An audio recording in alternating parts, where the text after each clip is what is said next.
그의 여름은 유독 지독했습니다. 8월의 태양은 마치 이 땅의 모든 것을 바싹 태워버린 작정인 듯 아침부터 저녁까지 쉼 없이 불볕을 쏟아냈어요. 창문을 열면 숨이 턱 막히는 뜨거운 바람이 훅 밀려 들어왔고 닫으면 닫은 대로 온 집안이 거대한 찜통으로 변해버리는 날들의 연속이었습니다. 거실에 놓인 낡은 선풍기만이 쉴 새 없이 고개를 저으며 제 역할을 해보려 애썼지만 그것이 뿜어내는 바람은 미지근한 입김에 불과했죠. 저는 등줄기를 타고 흐르는 땀을 손등으로 훔치며 거실 바닥에 대자로 뻗어 헐떡이는 손주 녀석을 안쓰럽게 내려다보았습니다. 7살 배기 우빈이는 아픈 데는 한 군데도 없이 건강했지만 유독 더위를 못 참는 아이였어요. 아이의 하얀 얼굴은 토마토처럼 새빨갛게 익어 있었고 얇은 반소매, 옷은 땀으로 축축하게 젖어 몸에 착 달라붙어 있었죠. 이 녀석은 연신 덥다, 더워를 외치며 바닥을 뒹굴었습니다. 제가 옆에 앉아 부채질을 해주자 우빈이는 힘겹게 몸을 일으키고는 저를 올려다보며 말했어요. 할머니 나 녹아서 아이스크림 될 것 같아. 너무 더워. 목소리마저 더위에 지쳐 있었습니다. 저는 얼른 찬물에 적신 수건을 가져와 아이의 이마와 목덜미를 닦아주었습니다. 하지만 그것도 잠시뿐 수건의 냉기는 금세 공기 중의 열기에 스며들어 사라져버렸어요. 우빈이는 이제 거의 울상이 되어 제 옷자락을 붙잡고 매달렸습니다. 할머니, 에어컨 틀어주면 안 돼? 응? 나 이대로 있으면 정말 녹아버릴 거야. 그 말을 듣는 순간 가슴이 철렁 내려앉았습니다. 며느리인 미리, 그러니까 우빈이 엄마의 서슬퍼런 얼굴이 눈앞에 어른거렸기 때문이에요. 미리는 에어컨을 세상에서 제일 아까워하는 사람이었습니다. 전기세가 무섭다는 이유를 댔지만 그보다는 저 늙은이가 편하게 지내는 꼴을 못 보겠다는 신보가 더 크다는 것을 저는 알고 있었죠.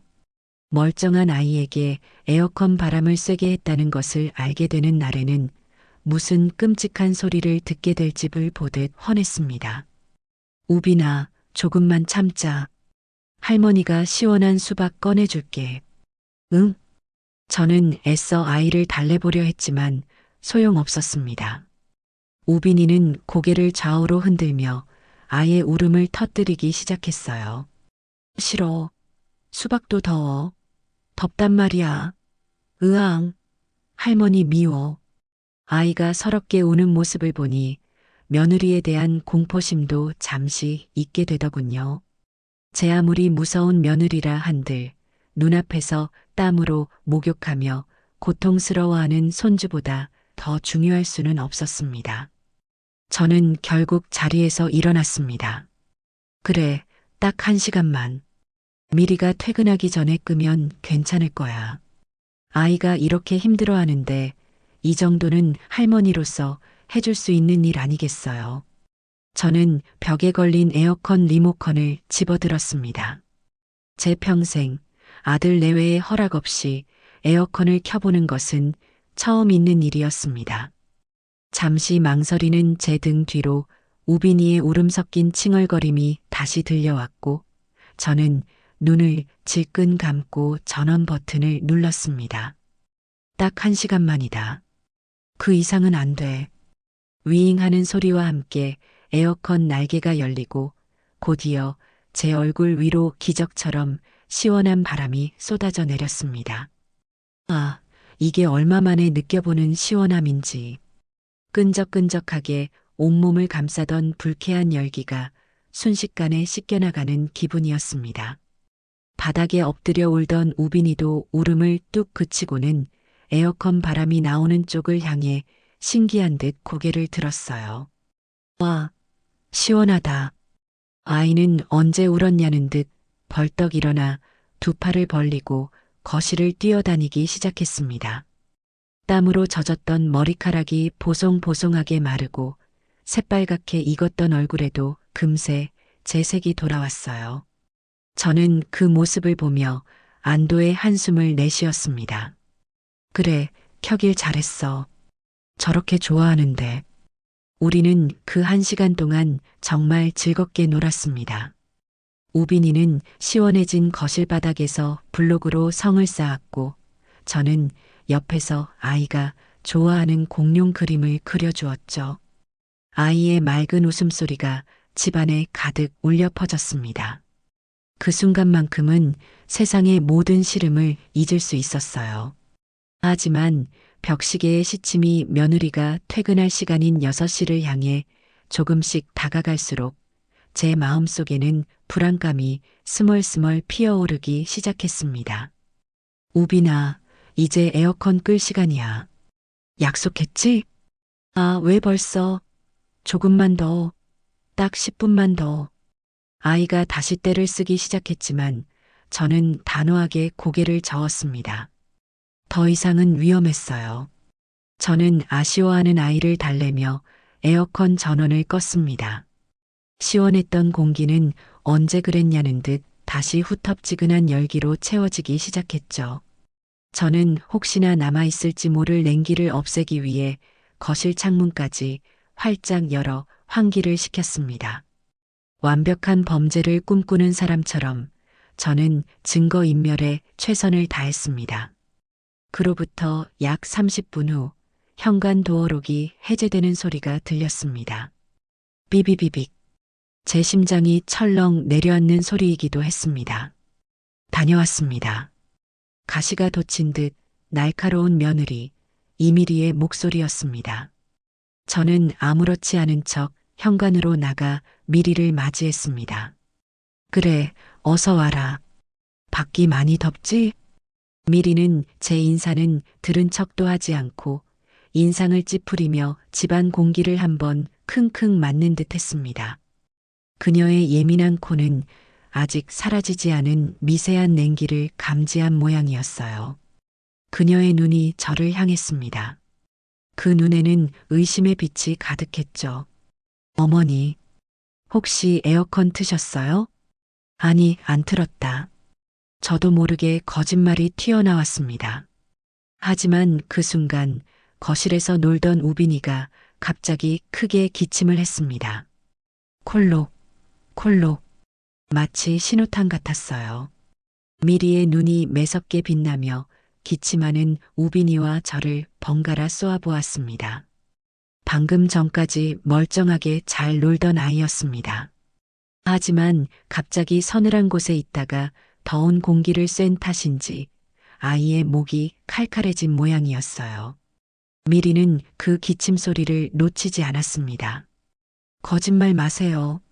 집안 공기가 아직 서늘하잖아요. 거봐요. 제가 이럴 줄 알았어. 어머니 때문에 멀쩡하던 애가 감기 걸렸잖아요. 아니다. 그게 아니고. 뭐가 아니에요. 당신 아들이 지금 기침하는 거 안 들리세요? 기어이 애를 아프게 만드셔야 속이 시원하세요? 미리의 목소리는 점점 커졌고 온갖 날카로운 말들이 비수처럼 날아와 제 가슴에 박혔습니다. 저는 아무 대꾸도 할 수 없었어요. 그저 고개를 숙이고 죄인처럼 서 있을 뿐이었습니다. 그때 아들 경석이가 퇴근하고 들어왔습니다. 저는 구세주라도 만난 듯 아들을 쳐다보았지만 그것은 저의 어리석은 착각이었습니다. 경석은 아내와 어머니 사이의 험악한 분위기를 보자마자 한숨부터 푹 내쉬었습니다. 그리고는 저를 나무라는 듯한 눈빛으로 쳐다보았죠. 엄마, 또 왜 그랬어? 미리가 싫어하는 거 알면서. 여보, 당신 어머니 좀 봐. 멀쩡한 애를 에어컨 틀어서 병들게 만들어 놨어. 나 정말 이 집에서 하루도 못 살겠어. 어머니 당장 내보내. 어머니랑 같이 사느니 내가 나가. 미리는 이제 바닥에 주저앉아 악을 쓰며 울기 시작했습니다. 경석은 안절부절 못하며 아내의 등을 토닥이다가 이내 결심한 듯 저에게 다가왔습니다. 그의 얼굴에는 일말의 죄책감도 어머니에 대한 연민도 없었어요. 오직 이 지긋지긋한 상황을 빨리 끝내고 싶다는 귀찮음만이 가득했습니다. 엄마, 일단 나가 계세요. 뭐? 경서가, 너 지금 뭐라고? 미리가 저렇게 화가 났는데 어떡해. 엄마가 좀 피해야지. 내가 나중에 전화할게. 응? 아들은 제 팔을 잡아 끌어 현관으로 향했습니다. 저는 저항할 힘도 없었어요. 온몸의 기운이 쑥 빠져나가는 기분이었습니다. 평생을 바쳐 키운 아들이 이제는 마누라 성화에 못 이겨 늙은 어미를 한밤중에 길거리로 내쫓고 있었습니다. 경석은 제 손에 무언가를 억지로 쥐어주었습니다. 꼬깃꼬깃하게 접힌 지폐 한 장이었습니다. 10,000원짜리였습니다. 엄마, 이걸로 근처 사우나라도 가 계세요. 미리가 화 풀리면 내가 연락할게. 그것이 제가 아들에게 들은 마지막 말이었습니다. 철컥하는 소리와 함께 현관문이 닫혔고 저는 아파트의 차가운 복도에 혼자 덩그러니 남겨졌습니다. 방금 전까지 머물렀던 집안의 시원했던 공기는 온데간데였고 훅 끼쳐오는 한여름 밤의 무덥고 습한 공기가 제 숨통을 조여왔습니다. 저는 그 자리에 한참을 서서 닫힌 문만 바라보았어요. 눈물조차 나오지 않았습니다. 그렇게 저의 지옥 같은 밤이 시작되고 있었어요. 철컥. 그 짧고 단단한 소리는 세상이 내게 내리는 사형 선고처럼 들렸습니다. 방금 전까지 내가 몸담고 있던 내 아들의 집, 내 손주의 온기가 남아있던 공간이 이제는 나를 거부하는 차가운 벽이 되어버렸어요. 저는 한참 동안이나 쇳덩이로 변해버린 그 문을 망연자실하게 바라보았습니다.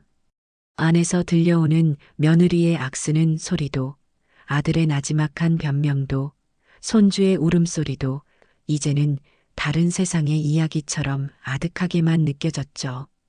끈적하고 후텁지근한 여름밤의 공기가 폐부 깊숙이 들어와 박히는 것 같았습니다. 손에는 아들이 억지로 쥐어준 그의 체온과 나의 모멸감이 뒤섞인 꼬깃꼬깃한 10,000원짜리 지폐 한 장이 전부였어요. 사우나라도 가 계세요. 아들의 목소리가 귓가에 이명처럼 맴돌았습니다. 사우나라.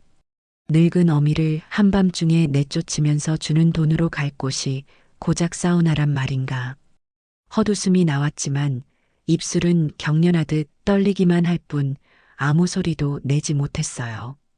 아파트 복도의 희미한 센서 등 아래 그림자처럼 우두커니 서 있는 제 모습이 너무나도 처량했습니다. 이웃이라도 마주칠까 두려워 저는 서둘러 비상계단으로 향했습니다.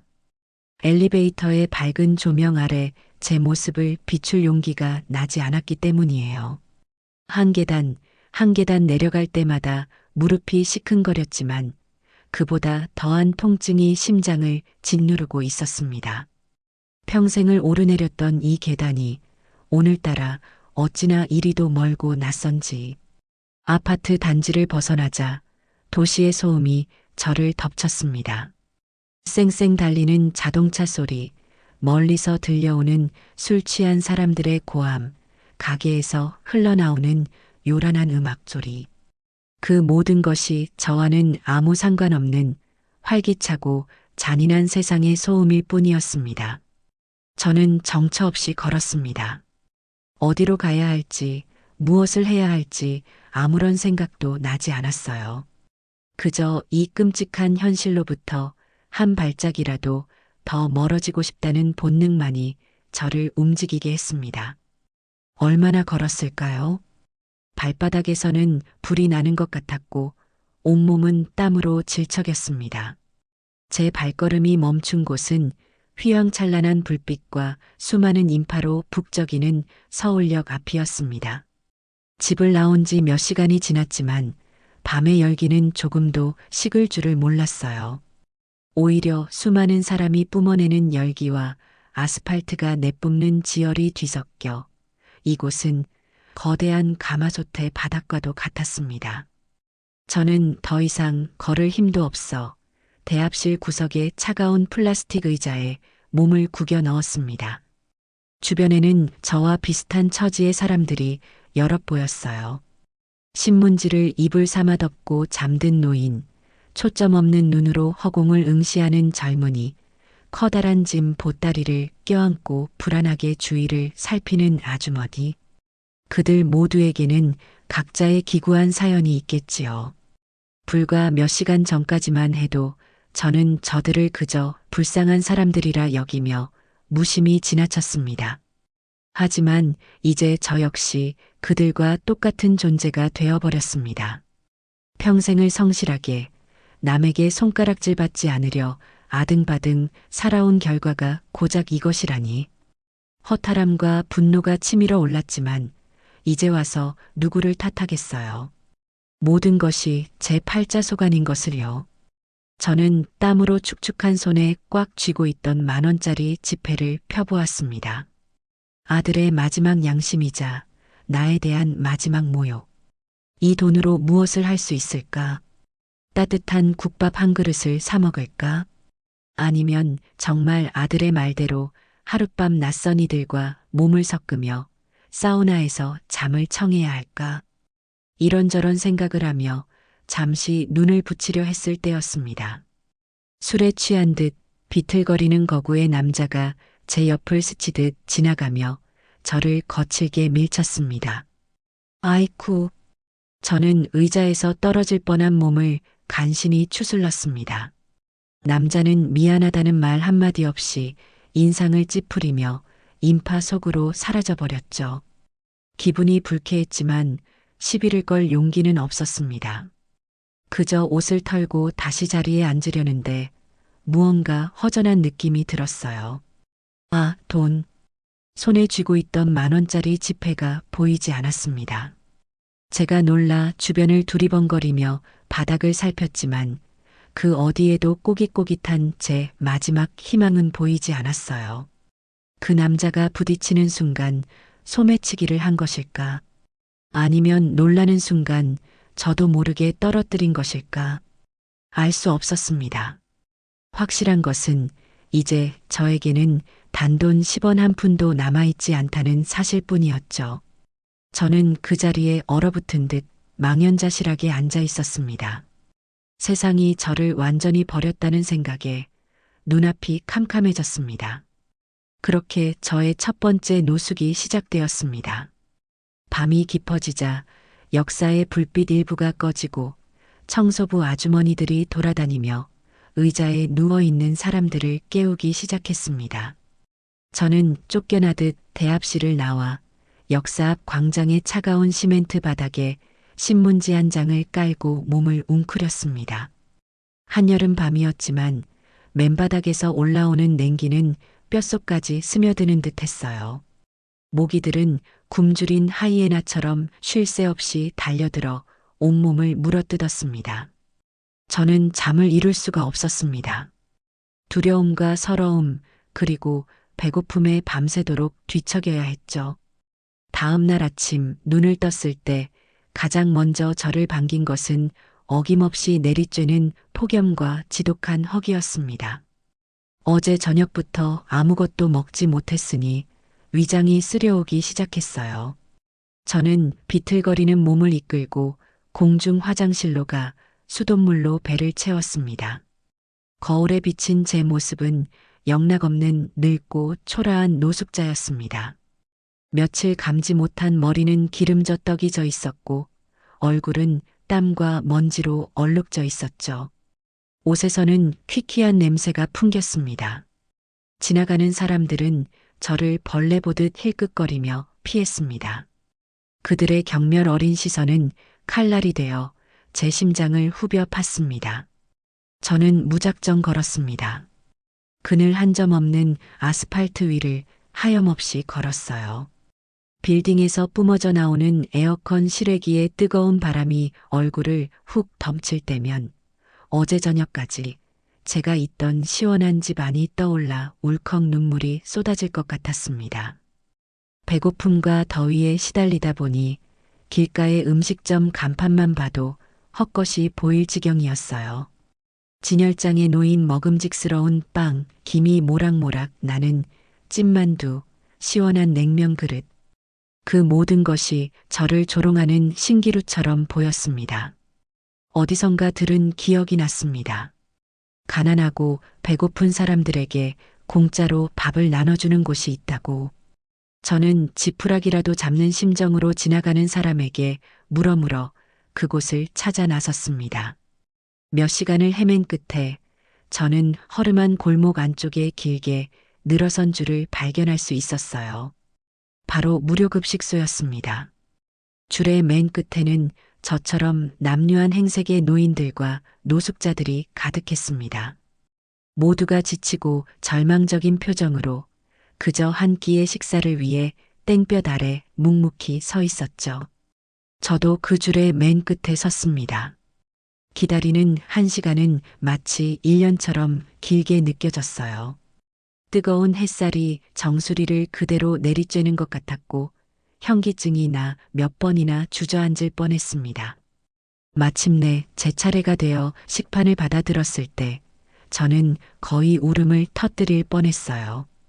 식판 위에는 멀건 된장국과 누렇게 변색된 김치, 그리고 보리알이 섞인 밥 한 덩이가 전부였습니다.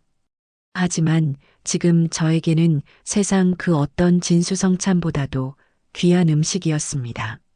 저는 급식소 구석에 쭈그리고 앉아 허겁지겁 밥을 입에 밀어 넣었습니다. 모래알을 씹는 것처럼 아무 맛도 느껴지지 않았지만 그저 살아야 한다는 일념 하나로 꾸역꾸역 음식을 삼켰어요. 한참을 그렇게 먹고 있는데 저도 모르게 눈물이 식판 위로 툭, 툭 떨어졌습니다. 며느리에게 쫓겨났을 때도, 아들에게 버림받았을 때도, 가진 돈을 모두 잃어버렸을 때도 흐르지 않았던 눈물이었습니다.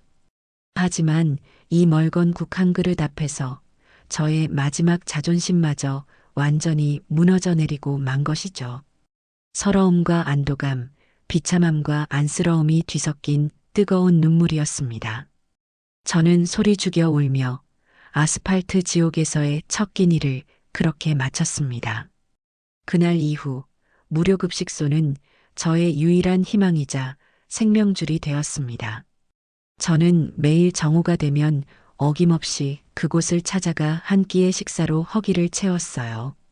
밤에는 여전히 서울역 근처나 다리 밑을 전전하며 쪽잠을 자야 했지만 적어도 굶어 죽지는 않을 거라는 사실 하나만으로도 큰 위안이 되었습니다.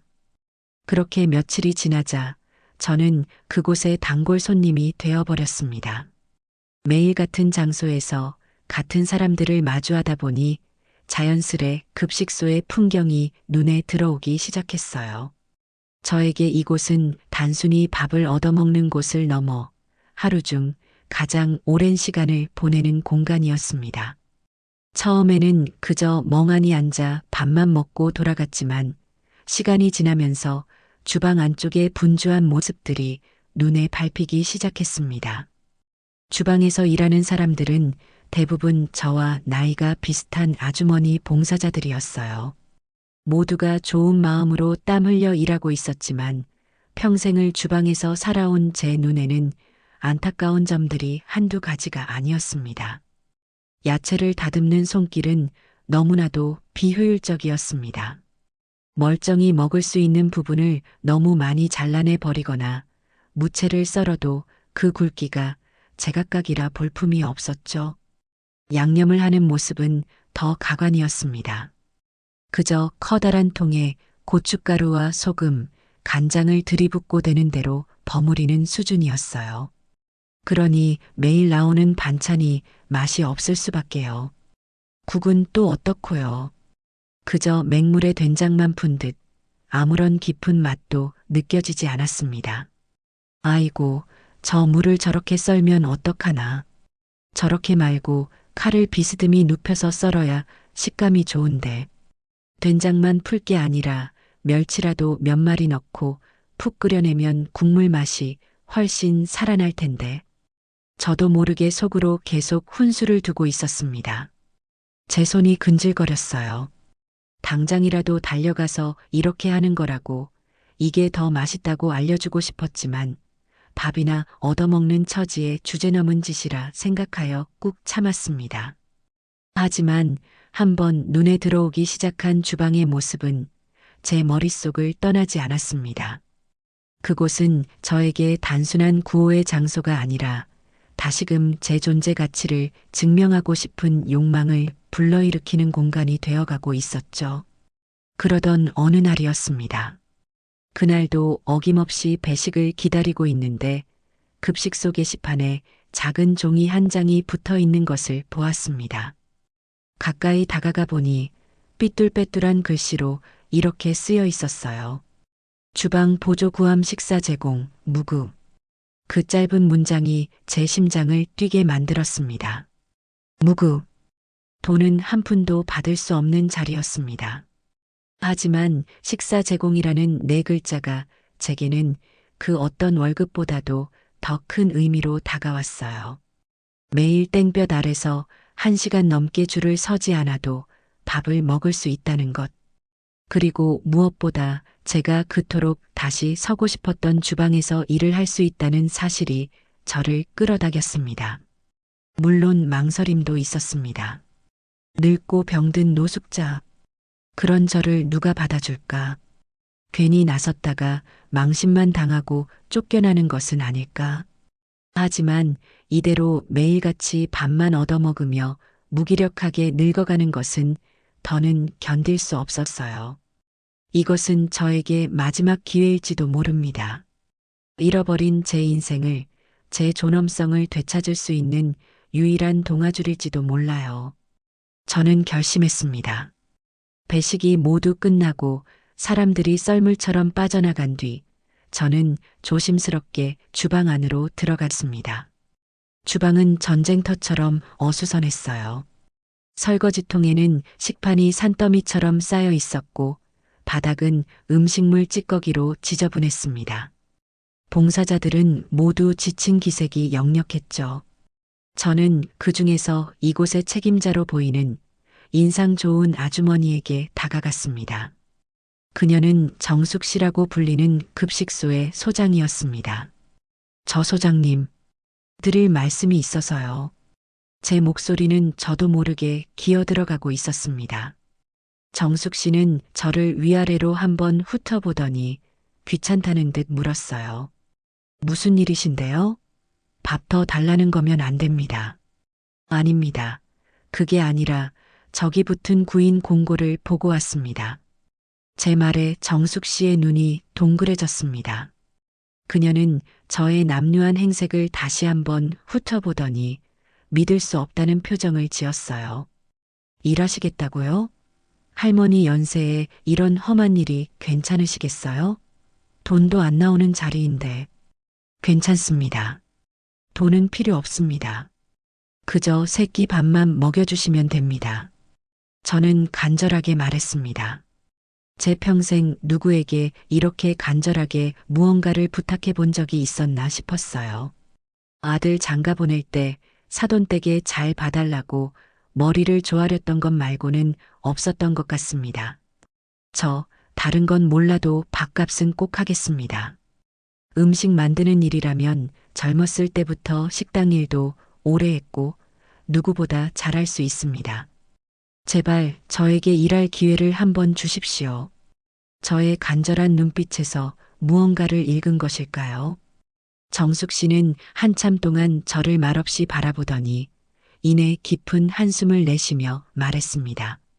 알겠습니다. 그렇게까지 말씀하시는데 한번 해보세요. 대신 힘들다고 하루 만에 도망가시면 안 됩니다. 내일부터 당장 설거지부터 시작하세요. 정말 감사합니다, 소장님. 정말 감사합니다. 저는 저도 모르게 정숙 씨의 손을 덥석 잡고 몇 번이고 고개를 숙였습니다. 그녀는 제게 낡았지만 깨끗한 앞치마 하나를 건네주었습니다. 저는 그 앞치마를 받아들고는 마치 천군만마라도 얻은 듯 가슴이 벅차올랐습니다. 이것은 단순한 앞치마가 아니었어요. 거리로 내쫓긴 후 제가 처음으로 얻은 저의 자리이자 다시 시작할 수 있다는 희망의 증표였습니다. 저는 그날 밤 오랜만에 다리 밑이 아닌 급식소 구석의 작은 창고에서 잠을 청했습니다. 비록 딱딱하고 추운 바닥이었지만 제 마음은 그 어느 때보다도 따뜻하고 평온했습니다. 다음 날 새벽 저는 동이 트기도 전에 일어나 주방으로 향했습니다. 어제 받은 앞치마를 정갈하게 두르고 소매를 셔츠 걷어붙였어요. 아직 아무도 출근하지 않은 텅 빈 주방. 그 고요함 속에서 저는 오랜만에 살아있음을 느꼈습니다. 이제 이곳은 저의 새로운 일터이자 전쟁터였습니다. 제가 가장 먼저 맡은 일은 산더미처럼 쌓인 식판을 설거지하는 것이었어요. 어젯밤 봉사자들이 대충 물에만 헹궈놓고 간 것이라 밥풀과 음식물 찌꺼기가 덕지덕지 붙어 있었습니다.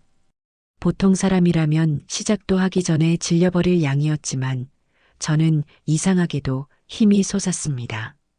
수십 년간 식당 주방에서 단련된 몸이 기억하고 있었기 때문이죠. 저는 커다란 고무대야에 물을 받아 세제를 풀고 놀라운 속도로 식판을 닦아나가기 시작했습니다. 철수세미로 찌든 때를 벗겨내고 깨끗한 물에 여러 번 헹궈 차곡차곡 쌓아 올렸어요. 1시간쯤 지났을까? 봉사자들이 하나둘씩 출근하기 시작했고 그들은 산처럼 쌓여있던 식판이 어느새 반짝반짝 윤이 나는 채로 정리되어 있는 것을 보고는 모두 입을 쩍 벌렸습니다. 어머, 이걸 누가 다 했대? 할머니가 혼자 다 하신 거예요? 한 아주머니가 놀라 저에게 물었습니다. 저는 그저 묵묵히 고개만 끄덕였어요. 설거지가 끝나자 다음 임무는 채소를 다듬는 것이었습니다. 커다란 자루에 담긴 무와 배추, 감자와 양파. 저는 주방 한쪽에 자리를 잡고 앉아 칼을 잡았습니다. 제 손은 평범한 노인의 손이 아니었어요. 투박하고 거칠었지만 그 움직임은 물 흐르듯 유연하고 정확했습니다. 감자 껍질은 얇고 고르게 끊어짐 없이 한 번에 벗겨졌고 무채는 기계로 썬 것처럼 일정한 간격과 두께를 자랑했습니다. 양파를 수십 개를 까도 눈물 한 방울 흘리지 않았죠. 다른 봉사자들이 옹기종기 모여 수다를 떨며 한나절 내내 할 일을 저는 불과 1~2시간 만에 묵묵히 끝내버렸습니다. 세상에, 저 할머니 손 좀 봐. 무슨 기계가 달렸나? 칼질하는 솜씨가 보통이 아니네. 젊었을 때 식당이라도 하셨나 봐. 봉사자들은 저를 보며 수군거리기 시작했습니다. 그들의 시선에는 더 이상 저를 동정하거나 무시하는 빛이 없었어요. 대신 저의 비범한 실력에 대한 순수한 감탄과 존중이 담겨 있었죠. 저는 아무 말도 하지 않았지만 등 뒤로 느껴지는 그들의 시선이 싫지 않았습니다. 오히려 제 어깨를 펴게 만드는 기분 좋은 무게감이었습니다. 그렇게 며칠이 지났습니다. 저는 주방의 굳은 일을 도맡아 하며 묵묵히 제 몫을 해냈습니다. 그러던 어느 날 사건이 터졌습니다. 주방의 조리를 총괄하던 왕언니 아주머니가 갑자기 급체로 몸져눕는 바람에 출근을 하지 못한 것이었어요. 당장 수백 명의 점심을 준비해야 하는데 주방은 그야말로 대혼란에 빠졌습니다. 정숙 씨는 발을 동동 구르며 어쩔 줄 몰라 했고 다른 봉사자들은 누구 하나 선뜻 나서서 조리를 맡으려 하지 않았습니다. 큰일 났네. 이걸 어쩐담. 오늘 메뉴는 된장국이랑 겉절이인데. 정숙 씨의 한탄을 듣고 있던 저는 조심스럽게 그녀에게 다가갔습니다. 소장님, 제가 한번 해봐도 되겠습니까? 할머니가요? 하시겠어요? 정숙 씨는 반신반의하는 표정이었지만 지금은 누구라도 붙잡고 싶은 심정이었을 겁니다. 그녀는 결국 저에게 주방 국자를 넘겨주었습니다. 저는 앞치마를 고쳐 매고 커다란 솥 앞에 섰습니다. 제 심장이 다시 뛰기 시작했습니다. 저는 먼저 커다란 솥에 물을 붓고 불을 올렸습니다. 그리고는 주방 구석을 뒤져 아무도 쓰지 않던 말린 멸치와 다시마를 한 움큼 찾아냈어요. 그것들을 육수망에 넣어 솥에 넣고 푹 끓이기 시작했습니다. 구수한 멸치 육수 냄새가 주방에 퍼져나가자 다른 봉사자들이 신기한 듯 제 주변으로 모여들었습니다. 육수가 끓는 동안 저는 배추 겉절이를 준비했습니다. 제가 미리 썰어두었던 배추에 고춧가루, 다진 마늘, 멸치 액젓, 그리고 설탕 대신 주방 한쪽에 있던 사과즙을 조금 짜내어 양념을 만들었어요. 그리고는 커다란 고무대야에 모든 재료를 넣고 제 투박하지만 정성 어린 손으로 척척 버무려냈습니다. 매콤하고도 새콤달콤한 냄새가 주방을 가득 채웠습니다. 마지막으로 진하게 우러난 멸치 육수에 된장을 풀고 제가 썰어둔 무와 두부, 호박을 듬뿍 넣어 한 소끔 더 끓여냈습니다. 평소처럼 된장만 푼 맹물국이 아니었어요. 깊고 구수한 맛이 일품인 제대로 된 된장국이었습니다. 배식 시간이 되자 기적이 일어났습니다. 평소에는 그저 말없이 밥만 받아가던 사람들이 음식을 맛보더니 하나같이 눈을 동그랗게 떴습니다. 오늘 국이 왜 이렇게 맛있어? 이 김치 뭐야? 완전 밥도둑이네. 파는 것보다 훨씬 맛있다. 식당 안은 순식간에 칭찬 소리로 소란스러워졌습니다. 사람들은 너도 나도 국과 김치를 더 달라며 배식대 앞으로 몰려들었고 급식소가 생긴 이래 처음으로 반찬이 동나는 사태가 벌어졌습니다. 정숙 씨와 다른 봉사자들은 이 믿을 수 없는 광경을 보며 입을 다물지 못했죠. 바로 그날이었습니다. 그 소란의 한가운데로 멀끔하게 정장을 차려입은 젊은 남자가 들어섰습니다. 그는 이 급식소의 가장 큰 후원자인 식품 스타트업 인정 가득 한 끼의 대표 최주혁이었습니다. 그는 후원금이 제대로 쓰이고 있는지 확인하기 위해 예고 없이 방문한 것이었어요. 최 대표는 평소와 다른 식당의 활기찬 분위기와 사람들의 칭찬 소리에 의아한 표정을 지으며 배식대로 다가왔습니다. 정숙 씨는 그에게 오늘 주방장이 아파서 대신 다른 분이 음식을 했다고 설명했어요. 최 대표는 별 기대 없이 된장국을 한 숟가락 떠서 맛보았습니다. 그리고 그 순간 그의 움직임이 멈췄습니다. 그는 마치 대단한 것이라도 발견한 사람처럼 눈을 가늘게 뜨고는 다시 한번 천천히 국을 맛보았습니다. 그의 미간에 감탄과 놀라움이 동시에 스쳐 지나갔어요.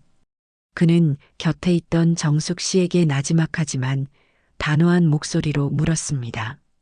오늘 주방 누가 맡았습니까? 정숙 씨는 주방 안쪽을 가리켰습니다. 최 대표의 날카로운 시선이 그 손가락 끝을 따라 움직였습니다. 그리고 마침내 주방 구석에서 묵묵히 설거지를 하고 있던 제 모습에 그의 시선이 와서 꽂혔습니다. 저는 제 인생이 송두리째 바뀔 운명적인 순간이 다가오고 있다는 사실을 그때는 미처 알지 못했습니다. 그날의 점심 배식은 그야말로 축제와도 같았습니다. 평소라면 횡하니 비어있을 밥솥과 반찬통이 바닥을 드러냈고 식사를 마친 사람들은 저마다 만족스러운 표정으로 오늘 정말 잘 먹었다는 인사를 건네며 급식소를 나섰습니다.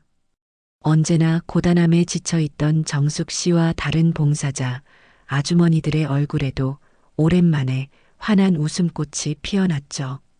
그들은 제 주변으로 몰려와 제 손을 붙잡고는 할머니 덕분이에요. 정말 대단한 손맛이세요라며 칭찬을 아끼지 않았습니다. 저는 그저 어색하게 웃으며 손사래를 쳤지만 꽁꽁 얼어붙었던 가슴 한구석이 따뜻한 온기로 채워지는 것을 느꼈어요. 며느리에게 온갖 구박을 받으며 주방에 설 때와는 전혀 다른 온전한 기쁨과 보람이었습니다.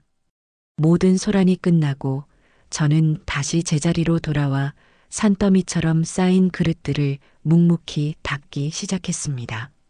시끄럽던 식당이 조용해지자 다시금 제 처지가 떠올라 마음이 복잡해졌어요.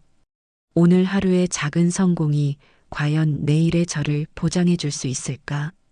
이 기쁨은 그저 찰나의 신기루에 불과한 것이 아닐까? 그런 상념에 빠져 있는데 누군가 제 옆으로 다가와 서는 기척이 느껴졌습니다. 고개를 들어보니 아까 그 멀끔한 정장의 젊은 남자 최주혁 대표가 저를 가만히 내려다보고 있었습니다. 어르신, 그의 목소리는 낮고 정중했습니다. 저는 저를 부르는 것이라 생각지 못하고 다시 설거지에 집중하려 했어요. 저 같은 노숙자에게 말을 걸 리가 없다고 생각했기 때문이죠.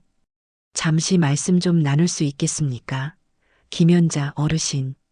그가 제 이름을 부르는 순간 제 손이 멈칫했습니다. 제 이름을 어떻게 알았을까? 아까 정숙 씨에게 물어본 모양이었습니다. 저는 고무장갑을 낀 축축한 손을 어찌할 바를 몰라하며 그를 올려다보았습니다.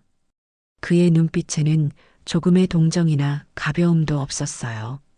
마치 귀한 장인을 대하는 듯한 진지하고 예리한 눈빛이었습니다. 오늘 된장국 정말 인상 깊었습니다. 혹시 육수에 멸치 말고 다른 비법이라도 있으셨습니까? 보통 된장국에서 날 수 없는 깊은 감칠맛이 느껴져서요. 그의 질문은 저의 허를 찔렀습니다. 그는 단순히 맛있다고 말하는 것이 아니었어요. 맛의 핵심을 정확히 꿰뚫어 보고 있었습니다. 저는 잠시 망설이다가 나지막이 대답했습니다. 비법이랄 것까지야 말린 표고버섯 기둥이랑 무 껍질을 좀 넣고 우렸습니다. 버리는 것들이지만 잘 우리면 맛이 깊어지거든요. 제 대답에 최 대표의 눈이 살짝 커지며 빛을 발했습니다. 그는 고개를 끄덕이며 감탄했어요. 역시 그랬군요. 버려지는 재료에서 최고의 맛을 끌어내는 지혜라니. 어르신, 이 손맛은 여기서만 머물기엔 너무나 큰 재능입니다. 그는 저를 데리고 급식소방 근처의 조용한 찻집으로 향했습니다.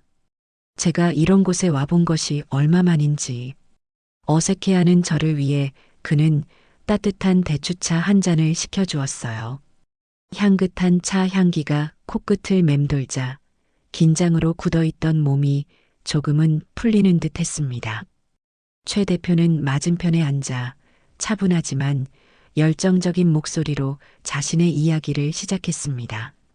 제 회사의 이름은 인정 가득한 끼입니다. 이름 그대로 사람들에게 바르고 건강한 한 끼를 제공하는 것을 목표로 하고 있죠.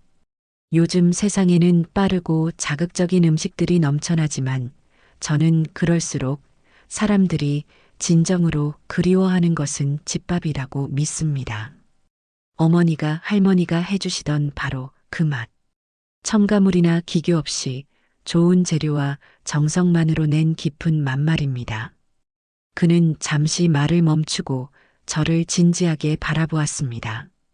오늘 어르신의 된장국에서 저는 제가 그토록 찾아 헤매던 바로 그 맛을 보았습니다.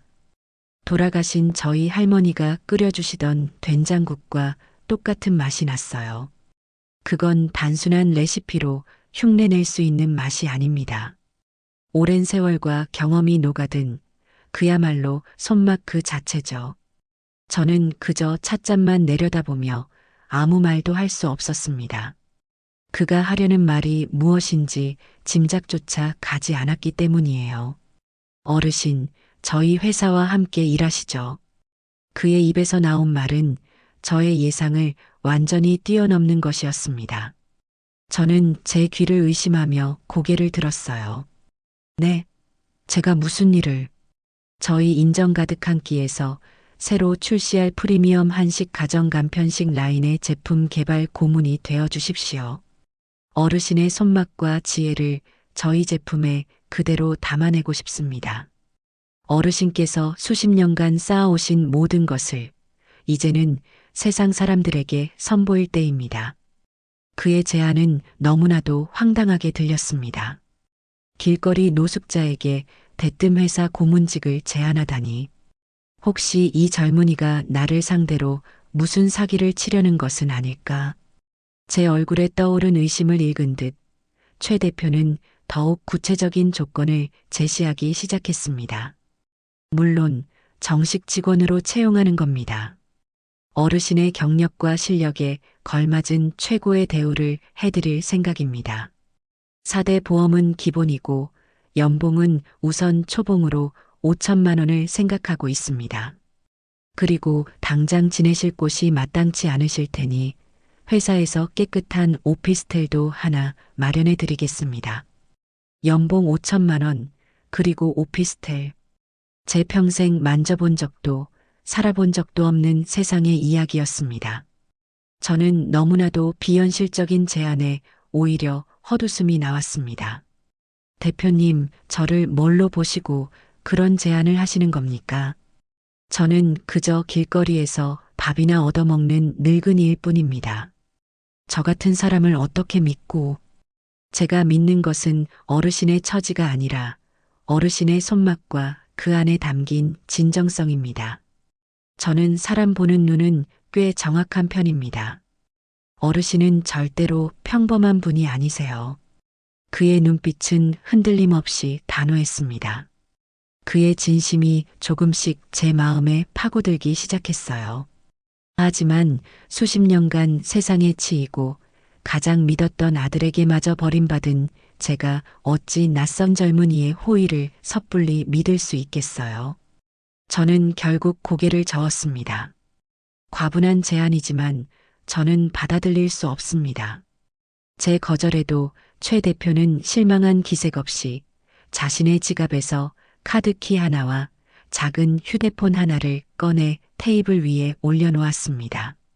알겠습니다. 갑작스러운 제안에 당황스러우실 겁니다. 그러니 오늘 하룻밤만이라도 편안한 곳에서 푹 쉬시면서 다시 한번 생각해 주십시오. 이것은 근처 비즈니스 호텔의 카드키입니다. 제가 미리 비용을 지불해 두었습니다. 그리고 이 휴대폰으로 내일 아침까지 어르신의 결정을 알려주셨으면 합니다. 만약 거절하신다면 그대로 떠나셔도 좋습니다. 절대 어르신을 귀찮게 하지 않겠습니다. 그는 자리에서 일어나 정중하게 고개를 숙여 보이고는 찻집을 나섰습니다. 테이블 위에는 따뜻한 온기가 채 식지 않은 대추차와 제 인생을 통째로 바꿀 수도 있는 호텔 카드 키와 휴대폰이 덩그러니 놓여 있었습니다. 저는 한참 동안이나 그 두 개의 물건을 멍하니 바라보았습니다. 그날 밤 저는 난생 처음으로 푹신하고 깨끗한 호텔 침대에 누웠습니다. 몇 주 만에 처음으로 뜨거운 물로 샤워를 하고 보송보송한 가운을 걸치니 비로소 제가 인간이라는 사실이 실감났어요. 거리의 악취와 냉기 대신 은은한 향기와 쾌적한 온도가 저를 감쌌습니다. 이 모든 것이 마치 꿈처럼 느껴졌어요. 하지만 이 꿈은 내일 아침이면 사라져버릴지도 모릅니다. 저는 밤새 한숨도 자지 못하고 고민에 빠졌습니다. 최주혁이라는 젊은 대표의 제안. 과연 믿어도 되는 것일까? 만약 그의 말이 모두 거짓이고 저를 이용하려는 속셈이라면 어떡하지? 하지만 만약 그의 말이 모두 진실이라면 이대로 그의 제안을 거절하고 다시 거리로 나간다면 저는 평생을 다리밑과 급식소를 전전하며 비참하게 생을 마감하게 될지도 모릅니다. 저에게는 더 이상 잃을 것이 없었어요.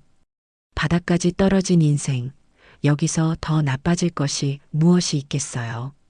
창밖으로 동이 트기 시작하는 것을 보며 저는 자리에서 일어났습니다.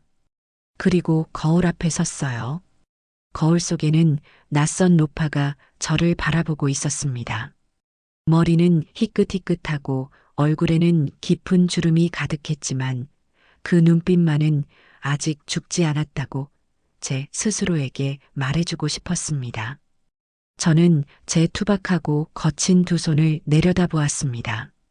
평생을 가족을 위해 그리고 손님들을 위해 음식을 만들었던 손.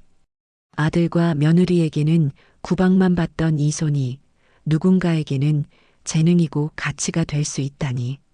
저는 결심했습니다. 이것이 사기이든 아니든 한번 부딪혀 보기로. 저는 테이블 위에 놓여있던 휴대폰을 집어들었습니다. 그리고 최주혁 대표의 번호로 떨리는 손가락을 움직여 통화 버튼을 눌렀습니다. 신호음이 몇 번 울린 뒤 곧이어 그의 차분한 목소리가 들려왔습니다. 여보세요. 저는 깊게 숨을 한번 들이마시고 제 평생 가장 큰 용기를 내어 입을 열었습니다. 대표님, 저 김연자입니다. 다음 날 아침 최주혁 대표는 약속된 시간에 호텔 앞으로 저를 데리러 왔습니다. 그의 차는 번쩍번쩍 윤이 나는 검은색 세단이었어요. 거리에서 잠을 자던 제가 이런 고급차에 오르게 될 줄이야. 저는 어색하게 뒷좌석에 앉아 창밖으로 빠르게 스쳐 지나가는 서울의 풍경을 말없이 바라보았습니다. 모든 것이 꿈만 같았지만 한편으로는 알 수 없는 불안감과 기대감이 뒤섞여 심장이 두근거렸습니다. 차가 도착한 곳은 강남의 번화가에 위치한 최신식 빌딩이었습니다. 인정 가득한 끼의 본사는 그 빌딩의 꼭대기층에 자리 잡고 있었죠. 통유리로 된 사무실에 들어서자 젊고 활기찬 직원들이 분주하게 움직이는 모습이 보였습니다. 모두가 저를 신기한 눈으로 쳐다보는 것 같아 저도 모르게 고개가 숙여졌어요. 최 대표는 그런 저를 데리고 가장 안쪽에 있는 R&D 연구실이라는 팻말이 붙은 곳으로 향했습니다. 문이 열리자 제 눈앞에 놀라운 광경이 펼쳐졌습니다. 제가 평생 일했던 식당 주방과는 완전히 다른 마치 병원의 수술실처럼 깨끗하고 번쩍이는 스테인리스 주방이었어요. 온갖 첨단 조리 기구들과 실험 장비들이 즐비하게 늘어서 있었고 하얀 가운을 입은 젊은 연구원들이 무언가에 열중하고 있었습니다. 여기가 앞으로 어르신께서 일하실 곳입니다. 저희 회사 최고의 인재들이 모여 있는 곳이죠. 최 대표가 저를 연구원들에게 소개했습니다. 오늘부터 우리 인정 가득 한 끼의 신제품 개발을 이끌어 주실 김연자 고문님이시다. 젊은 연구원들은 잠시 하던 일을 멈추고 저를 바라보며 어색하게 인사를 건넸지만 그들의 눈빛에는 노골적인 의심과 회의감이 서려 있었습니다. 아마 그들 눈에는 제가 그저 길에서 데려온 무식한 늙은이로밖에 보이지 않았을 겁니다. 특히 그 중에서도 팀장으로 보이는 안경을 쓴 젊고 오만해 보이는 남자는 콧방귀까지 뀌는 듯 했어요. 대표님, 저희는 과학적인 데이터와 레시피를 기반으로 제품을 개발합니다. 그런데 저분은 어떤 경력이? 그의 무례한 말에 최 대표의 표정이 싸늘하게 굳었습니다. 하지만 제가 먼저 나서서 그를 막았어요. 말로 싸워 이길 수는 없는 노릇이니까요. 저는 그저 묵묵히 제 실력을 보여줄 기회만을 기다렸습니다. 그 기회는 생각보다 빨리 찾아왔습니다. 최 대표는 저에게 어르신께서 가장 자신 있는 음식을 이 친구들이 보는 앞에서 한번 만들어 주시죠라고 말했습니다. 저는 잠시 생각하다가 가장 기본이 되는 김치찌개를 끓이겠다고 했습니다. 팀장은 피식 웃으며 자신들이 이미 수십 번의 테스트를 거쳐 완성한 황금 비율 김치찌개 레시피가 있다고 거들먹거렸습니다. 저는 아무 말 없이 앞치마를 둘렀습니다. 그리고는 그들이 준비해 놓은 재료들을 살폈어요. 잘 익은 김치, 돼지고기, 두부, 양파. 재료는 훌륭했습니다. 하지만 저는 그들의 레시피 대신 저만의 방식을 고집했습니다. 먼저 돼지고기를 맹물에 삶아 기름기를 한번 걷어냈습니다. 그리고는 김치를 볶을 때 설탕 대신 잘 익은 홍시를 조금 으깨어 넣었어요. 인공적인 단맛이 아닌 자연스러운 감칠맛을 내기 위한 저만의 비법이었죠. 마지막으로 쌀을 씻고 남은 뽀얀 쌀뜨물을 육수로 부어 푹 끓여냈습니다. 김치찌개가 끓는 동안 구수한 냄새가 연구실 전체에 퍼져나갔습니다. 처음에는 저를 비웃던 젊은 연구원들도 어느새 제 주변으로 모여들어 신기한 듯 제 요리 과정을 지켜보고 있었어요. 마침내 찌개가 완성되고 저는 작은 그릇에 찌개를 담아 팀장에게 먼저 건넸습니다. 그는 여전히 의심스러운 눈초리로 마지못해 숟가락을 들었습니다. 그리고 국물을 한 숟가락 맛본 그의 표정이 그대로 굳어버렸습니다. 그는 믿을 수 없다는 듯 눈을 동그랗게 뜨고는 다시 한번 찌개를 맛보았어요. 그의 입에서 저도 모르게 탄성이 터져 나왔습니다. 맛있다. 그 한마디에 다른 연구원들도 앞다투어 찌개를 맛보기 시작했습니다. 그리고는 모두가 약속이나 한 듯 감탄사를 연발했어요. 이게 어떻게 이런 맛이 나죠? 저희 레시피보다 훨씬 깊은 맛이에요. 돼지고기는 부드럽고 국물은 칼칼하면서도 부드럽게 넘어가요. 이게 바로 손맛이라는 건가. 그제야 그들은 저를 다른 눈으로 바라보기 시작했습니다. 그들의 눈에는 더 이상 의심이 아닌 존경심이 담겨 있었어요. 저는 그날 말 한마디 없이 오직 음식 하나로 저의 가치를 증명해냈습니다. 그날 이후 저는 매일같이 연구실로 출근했습니다.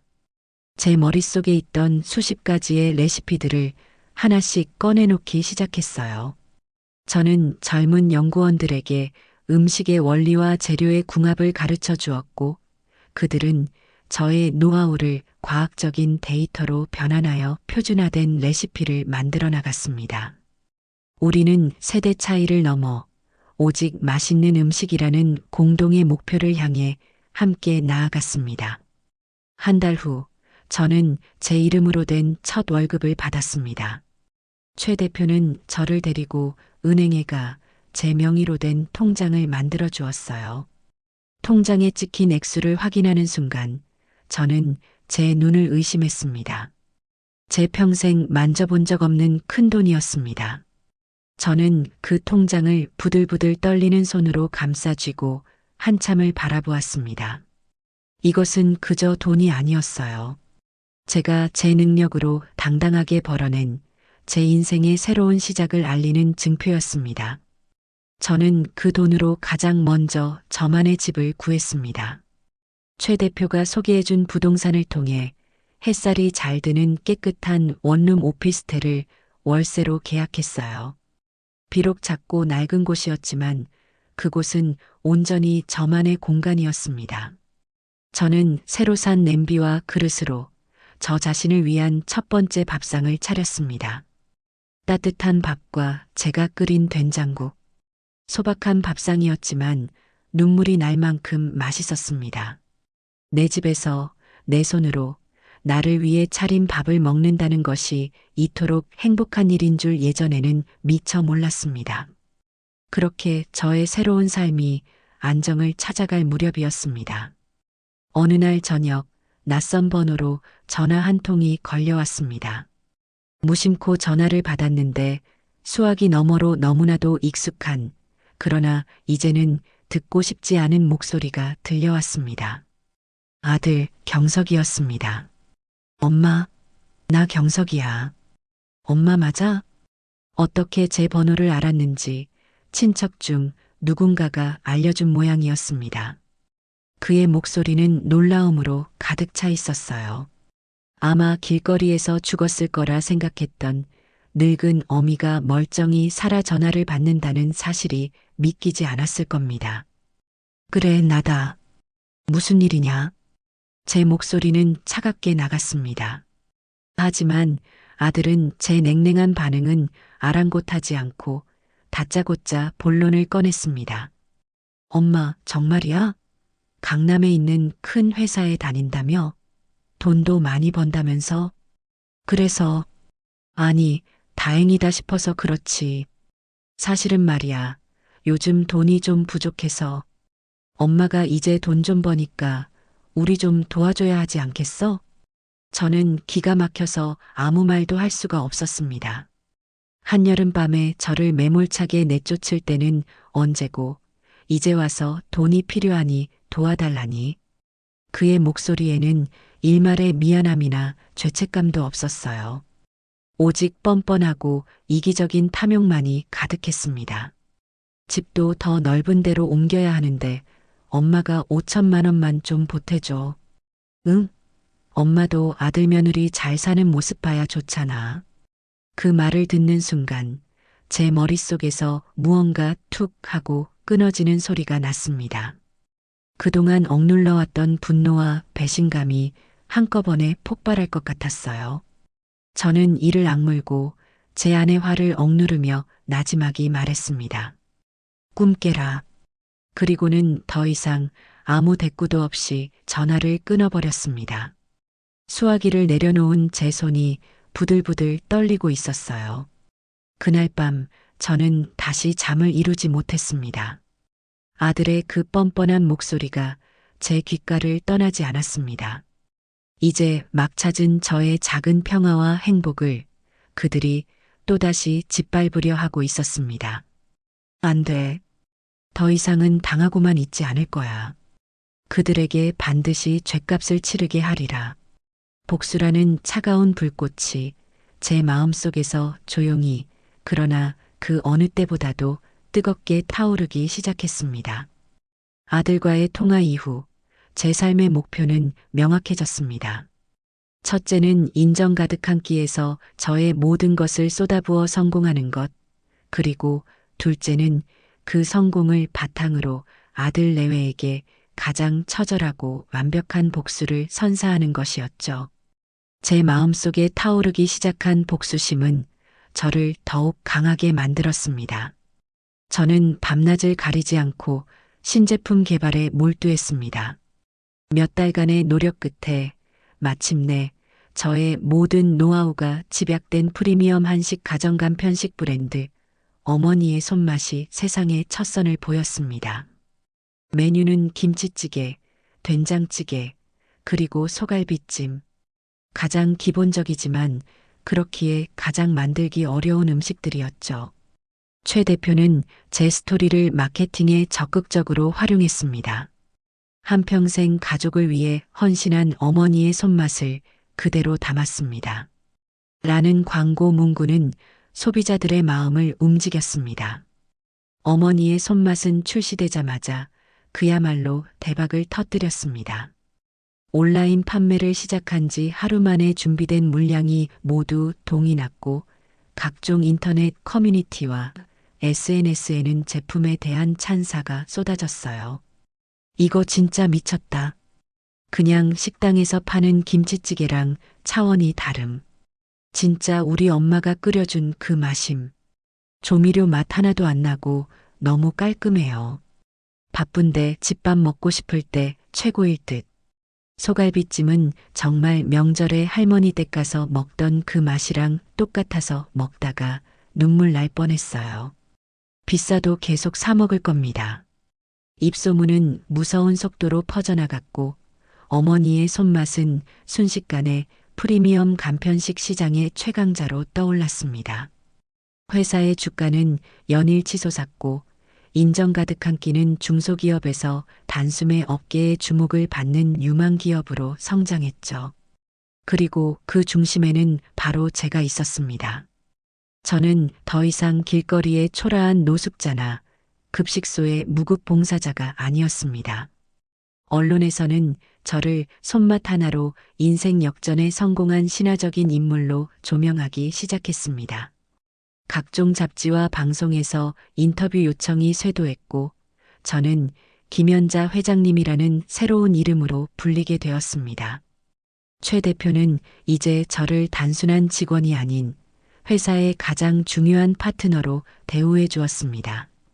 그는 저에게 파격적인 스톡 옵션을 부여했고 저는 인정 가득한 끼의 주요 주주가 되었습니다. 제 명의의 재산은 눈덩이처럼 불어났죠. 그는 또한 성공한 사업가에게는 그에 걸맞은 품위가 필요하다며 저의 스타일링까지 도맡았습니다.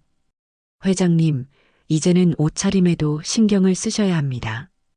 회장님의 모습이 곧 우리 회사의 얼굴이니까요. 그는 저를 데리고 최고급 백화점으로 가 머리부터 발끝까지 저를 바꾸어 놓았습니다. 처음에는 어색하기만 했던 세련된 정장과 단정한 헤어스타일도 시간이 지나자 제 몸에 맞춘 듯 편안해졌어요. 거울 속에 비친 제 모습은 더 이상 제가 알던 김연자가 아니었습니다. 그곳에는 수십억대 자산가이자 성공한 기업의 회장인 당당하고 기품 있는 여성이 서 있었습니다. 저는 돈과 명예가 사람을 어떻게 바꾸어 놓는지 실감했습니다. 하지만 저는 변하지 않았어요. 제 투박한 손은 여전히 최고의 음식을 만들어내는 장인의 손이었고, 제 마음 속에는 오직 하나의 목표만이 선명하게 불타고 있었습니다. 그러던 어느 날 제 개인 비서를 통해 연락 한 통이 전달되었습니다. 아들 경석이었습니다. 제게 직접 전화를 걸 용기는 없는지 회사를 통해 연락을 해온 것이었죠. 저는 차가운 미소를 지으며 비서에게 전화를 연결하라고 지시했습니다. 무슨 일이냐? 엄마, 저 경석이에요. 잘 지내시죠?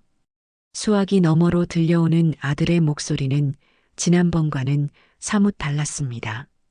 제 성공에 대한 소식을 이제는 확실히 알게 된 듯 그의 목소리에는 비굴한 아첨의 기운이 섞여 있었어요. 며느리인 미리도 옆에 있는지 작은 목소리로 어머니하고 애교 섞인 목소리를 내는 것이 들렸습니다. 역겨워서 속이 메스꺼웠어요. 용건것만 간단히 해라. 바쁘다. 아, 네. 다름이 아니라 엄마. 저희 이사했어요. 예전에 살던 데보다 훨씬 크고 좋은 아파트로요. 드디어 올 것이 왔구나. 저는 심장이 차갑게 식는 것을 느끼며 다음 말을 기다렸습니다. 그래서 말인데 이번 주말에 집들이를 하려고요. 엄마도 오셔서 자리를 좀 빛내주셨으면 해서요.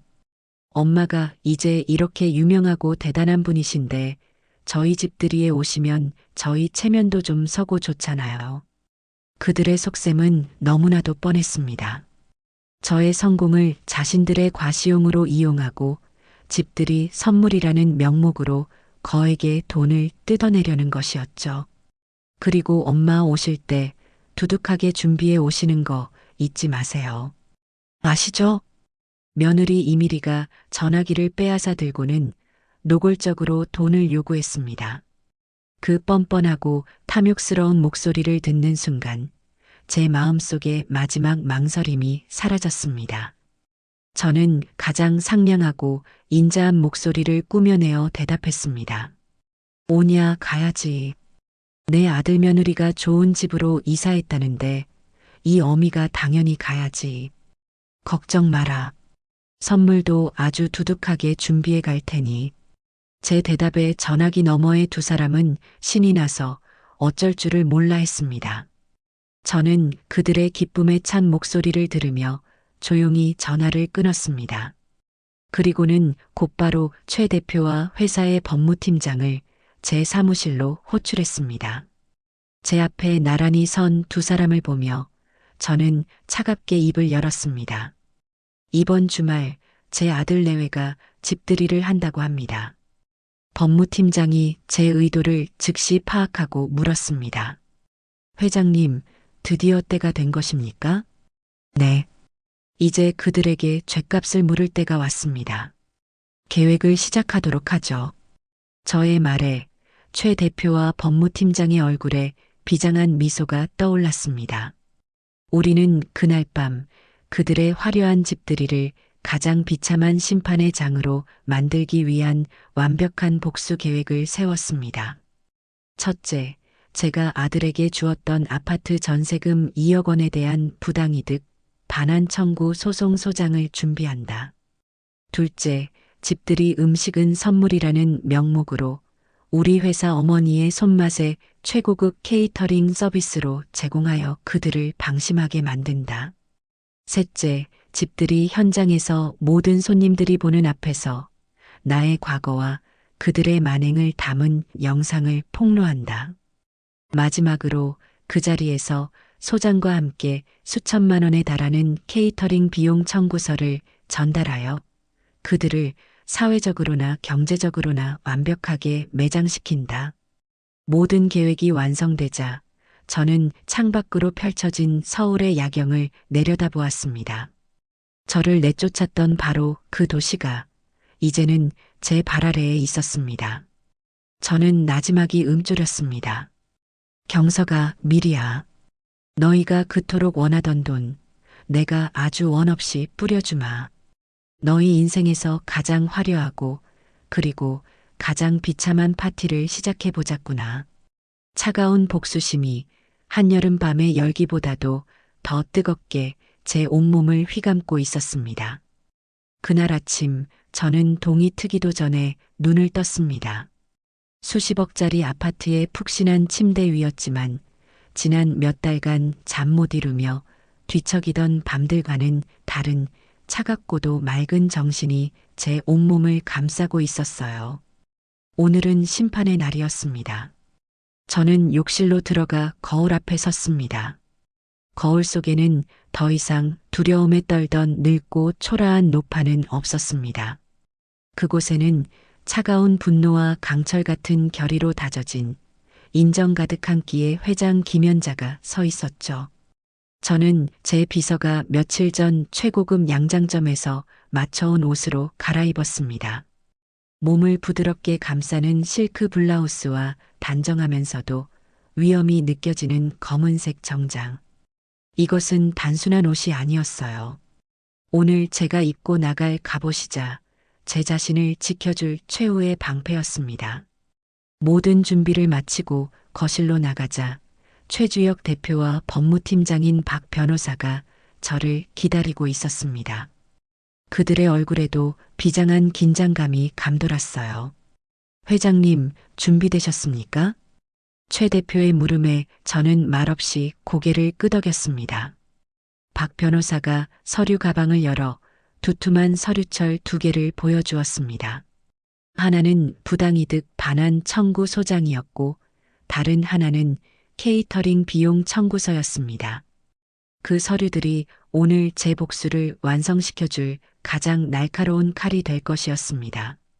우리는 말없이 서로의 눈을 바라보며 마지막 결의를 다졌습니다. 약속된 시간이 되자 우리는 아들 내외가 사는 새 아파트로 향했습니다. 강남의 신축 주상복합. 제가 쫓겨났던 낡은 아파트와는 비교도 되지 않는 화려하고 거대한 성채와도 같은 곳이었어요. 로비에서부터 보안 요원의 안내를 받아 엘리베이터에 오르는 내내 제 마음은 놀랍도록 평온했습니다. 분노는 이미 차갑게 식어 이제는 오직 뚜렷한 목표의식만이 남아있을 뿐이었죠. 띵동. 초인종을 누르자 곧 화사한 옷을 차려입은 며느리 이미리가 버선발로 뛰어나왔습니다. 그녀는 저를 보자마자 마치 오랫동안 기다렸다는 듯 과장된 웃음을 지어 보였어요. 어머니, 어서 오세요. 아이고, 우리 회장님 행차하시는데 길이 너무 막히지는 않으셨어요? 그녀의 눈은 제 머리부터 발끝까지를 빠르게 훑으며 제가 입은 옷과 들고 있는 가방의 가격을 가늠하는 듯 했습니다. 아들 경석이도 옆에서 거들었습니다. 엄마 와줘서 고마워. 들어와 어서. 하지만 그들의 웃음은 제 뒤에 서 있는 최 대표와 박 변호사를 발견하는 순간 딱딱하게 굳어버렸습니다. 아니 이분들은 누구? 내 사업 파트너와 변호사일세. 오늘 자네들을 축하해주러 같이 왔어. 저는 태연하게 말하며 집 안으로 들어섰습니다. 집은 그들의 허영심을 증명이라도 하듯 온갖 비싸 보이는 가구와 장식품들로 가득 차 있었어요. 이미 수십 명의 손님들이 모여 왁자지껄하게 파티를 즐기고 있었습니다. 모두가 경석과 미리의 직장 동료나 친구들인 듯 하나같이 번지르르한 행색을 하고 있었죠. 그들은 갑작스러운 저희의 등장을 의아한 눈으로 쳐다보았습니다. 자, 모두들 주목해 주세요. 오늘 저희 집들이를 위해 저희 시어머님이자 인정 가득 한 끼의 김연자 회장님께서 귀한 걸음을 해주셨습니다. 미리는 금세 표정을 바꾸고 저를 손님들에게 자랑스럽게 소개했습니다. 그녀의 목소리에는 저를 성공한 시어머니로 둔 것에 대한 뿌듯함이 가득했어요. 손님들은 와, 저분이 그 유명한 분이시구나. 미리 씨, 시어머니 정말 대단하시다라며 부러움과 감탄을 쏟아냈습니다. 저는 그들의 찬사를 받으며 속으로 차갑게 비웃었습니다. 마음껏 즐겨두어라. 너희가 지금 누리고 있는 그 가짜는 허영과 우월감이 곧 지옥의 나락으로 떨어질 테니. 제가 약속했던 선물인 케이터링 음식들은 이미 집안의 가장 좋은 자리에 화려하게 차려져 있었습니다. 우리 회사 최고의 셰프들이 직접 출장 나와 만든 궁중 요리들이었죠. 손님들은 음식을 맛보며 연신 감탄사를 터뜨렸습니다. 세상에, 이 갈비찜 맛 좀 봐. 입에서 그냥 녹네 녹아. 어느 호텔에서 주문한 거예요? 전복이며 대하까지 재료가 정말 신선하네요. 미리 씨, 오늘 돈 좀 썼나 봐? 미리와 경석은 어깨를 으쓱하며 그 모든 칭찬을 자신들이 받는 것처럼 즐기고 있었어요. 저는 그런 그들을 가만히 지켜보며 와인 잔을 들고 손님들 사이를 우아하게 거닐었습니다. 그리고 마침내 파티의 분위기가 최고조에 달했을 무렵 저는 최 대표에게 눈짓을 보냈습니다. 때가 되었다는 신호였죠. 최 대표가 거실 중앙에 설치된 대형 TV 앞으로 나섰습니다. 그는 손에 든 마이크를 가볍게 두드리며 손님들의 이목을 집중시켰어요. 잠시 주목해 주시기 바랍니다. 오늘 이 기쁜 날을 축하하기 위해 저희 김연자 회장님께서 특별한 영상을 하나 준비하셨습니다. 다 함께 감상하시겠습니다. 손님들은 박수를 쳤고 경석과 미리는 무슨 대단한 선물이라도 공개되는 줄 알고 기대에 찬 눈으로 화면을 바라보았습니다. 곧이어 TV 화면이 밝아지며 인정 가득한 끼에 세련된 홍보 영상이 흘러나오기 시작했습니다. 어머니의 손맛 브랜드의 성공 신화를 담은 영상이었죠. 손님들은 와, 멋지다라며 감탄했고 미리의 어깨는 하늘 높은 줄 모르고 올라갔습니다. 하지만 그 화려한 영상이 끝나기가 무섭게 화면이 갑자기 지지직거리며 바뀌었습니다. 그리고 다음 순간 화면에 나타난 것은 어둡고 지저분한 서울역 대합실의 풍경이었습니다. 날짜는 작년 8월의 어느 날 밤. 화면 속에는 한 노파가 구석 의자에 웅크리고 앉아 있었습니다. 바로 저였습니다. 잠시 후 거구의 남자가 저를 거칠게 밀치고 지나갔고 제가 손에 쥐고 있던 무언가를 잃어버리고 망연자실하는 모습이 생생하게 상영되었습니다. 식장 안의 모든 소음이 순간 멎었습니다. 사람들은 저게 무슨 영상인가 싶어 어리둥절한 표정으로 화면을 바라보았어요. 경석과 미리의 얼굴은 하얗게 질리기 시작했습니다.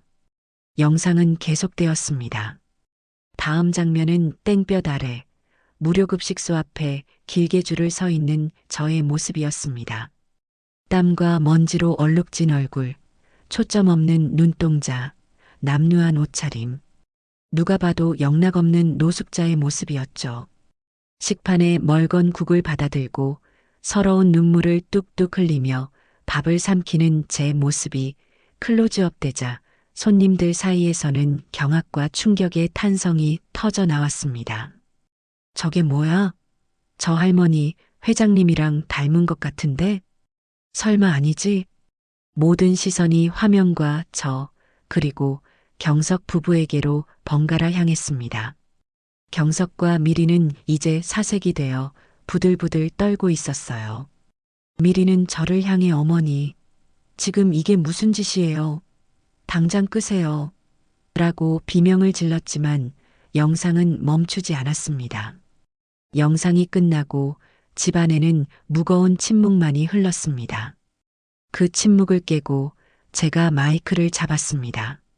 제 목소리는 떨림 없이 얼음장처럼 차갑게 울려 퍼졌습니다.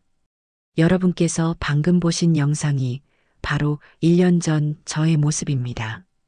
그리고 여러분께서 오늘 맛있게 드신 이 훌륭한 음식들이 바로 저 영상 속의 노숙자 노파가 만든 것입니다. 제 말이 끝나자 손님들은 아연실색했습니다. 그들의 얼굴에는 충격과 혐오감, 그리고 눈앞의 상황에 대한 불쾌감이 뒤섞여 있었어요. 저는 오늘 제 아들과 며느리에게 2가지 선물을 주려고 합니다. 제가 손짓을 하자 박 변호사가 서류철 2개를 들고 경석과 미리 앞으로 다가갔습니다. 첫 번째 선물입니다. 과거 제가 제 아들에게 내주었던 아파트 전세 자금 2억 원에 대한 부당이득 반환 청구 소송장입니다. 박 변호사가 첫 번째 서류를 경석의 손에 쥐어주었습니다. 경석은 마치 불덩이라도 만진 듯 화들짝 놀라며 그것을 떨어뜨렸어요. 그리고 2번째 선물입니다. 박 변호사는 다음 서류를 이미리에게 건넸습니다. 오늘 여러분께서 드신 이 최고급 케이터링 서비스 비용 총 3천만 원에 대한 청구서입니다. 제 의뢰인이신 김연자 회장님께서는 모든 거래는 깔끔해야 한다고 믿으십니다. 축하드립니다. 으악. 미리는 결국 이성을 잃고 비명을 지르며 그 자리에 주저앉았습니다. 경석은 얼굴을 2 손으로 감싼 채 아무 말도 하지 못했어요. 손님들은 더 이상 이 끔찍한 자리에 머물고 싶지 않다는 듯 서둘러 짐을 챙겨 도망치듯 집을 빠져나가기 시작했습니다. 그들의 눈에는 경석 부부를 향한 경멸과 조롱만이 가득했습니다. 화려했던 집들이 파티는 순식간에 가장 비참하고 끔찍한 심판의 장으로 변해버렸습니다. 저는 그 아수라장의 한가운데 서서 모든 것이 무너져 내린 아들과 며느리를 차갑게 내려다보았습니다. 이것이 바로 제가 그들에게 주는 인생 최고의 선물이었습니다. 그날의 집들이는 그야말로 아수라장이었습니다. 제가 최 대표 박 변호사와 함께 그 집을 빠져나올 때까지도 며느리 이미리의 악에 바친 비명과 아들 경석의 공허한 흐느낌은 멈추지 않았어요. 쫓기듯 빠져나가는 손님들의 경멸 어린 수군거림이 그들의 마지막 자존심까지 갈기갈기 찢어놓고 있었습니다. 고급 세단에 올라타는 내내 제 심장은 이상할 정도로 고요했습니다. 복수를 끝마쳤다는 후련함보다는 차갑고 텅 빈 무언가가 제 가슴을 채우고 있었죠. 이것이 과연 제가 원했던 것일까? 하지만 이미 주사위는 던져졌고 저는 제 선택을 후회하지 않기로 했습니다. 그날 이후 아들 내외의 삶은 곤두박질 치기 시작했습니다. 최 대표가 전해주는 소식에 따르면 그들의 몰락은 제가 상상했던 것보다 훨씬 더 빠르고 비참하게 진행되고 있었어요. 우선 그들의 사회적 관계가 완전히 파탄났습니다. 그날 집들이에 참석했던 사람들은 자신들이 겪은 끔찍한 경험을 그냥 넘어가지 않았어요. 해시태그 집들이 복수국, 해시태그 페르나들 며느리 같은 해시태그와 함께 그날의 이야기는 그들의 친구, 직장 동료들 사이에서 순식간에 퍼져나갔습니다. 물론 영상이 직접 유출되지는 않았지만 자극적인 소문은 꼬리에 꼬리를 물고 부풀려졌죠. 경석은 회사에서 부모를 내쫓은 페르나로 낙인 찍혀 동료들의 노골적인 따돌림을 견디다 못해 결국 권고 사직을 당했습니다. 자신의 능력보다는 인맥과 평판을 더 중요하게 생각하던 그에게는 사형 선고나 다름없었죠. 며느리 이미리의 상황은 더욱 심각했습니다. 허영심으로 가득했던 그녀의 삶은 주변 사람들의 인정과 부러움 위에 세워진 모래성이었어요. 그날의 사건으로 그녀는 순식간에 정신 나간 악녀이자 사기꾼의 아내로 전락했습니다. 그녀가 속해 있던 각종 사교 모임에서는 당연히 제명되었고 친하게 지내던 친구들마저 그녀의 전화를 피하기 시작했습니다. 그녀가 그토록 공들여 쌓아 올렸던 모든 것이 하룻밤 사이에 신기루처럼 사라져버린 것입니다. 경제적인 파탄도 뒤따랐습니다.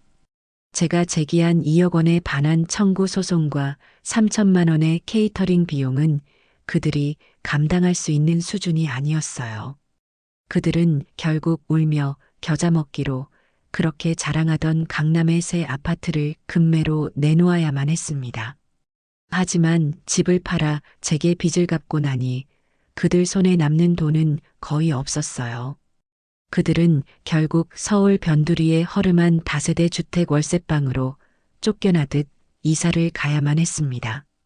천국에서 지옥으로 떨어지는 데는 그리 오랜 시간이 걸리지 않았습니다. 그렇게 몇 주가 지난 어느 날이었습니다. 제 비서로부터 경석이 회사 로비에서 저를 만나게 해달라고 몇 시간째 행패를 부리고 있다는 연락이 왔습니다.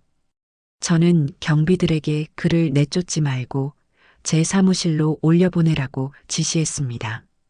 마침내 제 눈앞에 나타난 아들의 모습은 그야말로 패인 그 자체였어요.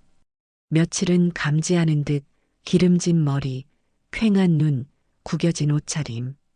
예전에 번지르르 하던 모습은 온데간데 없었습니다. 그는 제 사무실에 들어서자마자 바닥에 무릎을 꿇고 울부짖기 시작했습니다.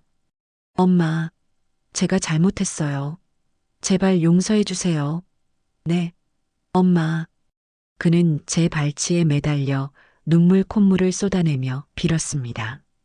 하지만 저는 그의 눈에서 진정한 반성을 읽을 수 없었어요.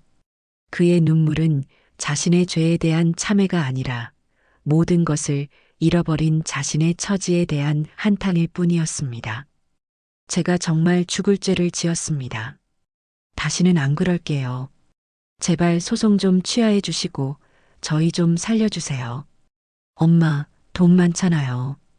이까짓 돈 없어도 사시잖아요.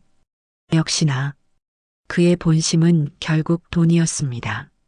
저는 차가운 눈으로 그를 내려다보며 말했습니다. 일어나라. 내 눈물은 조금도 나를 움직이지 못한다.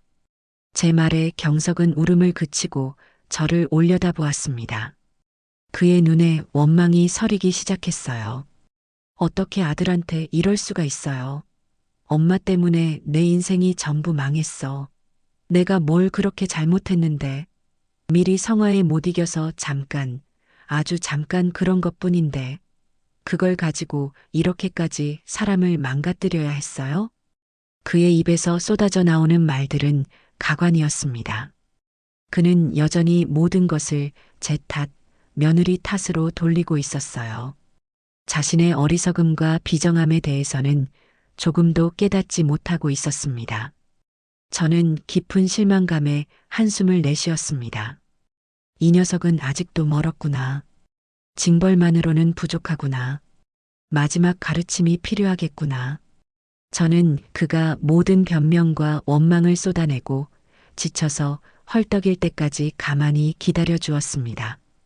그리고 마침내 그가 조용해졌을 때 저는 책상 서랍에서 얇은 서류 한 장을 꺼내 그에게 내밀었습니다.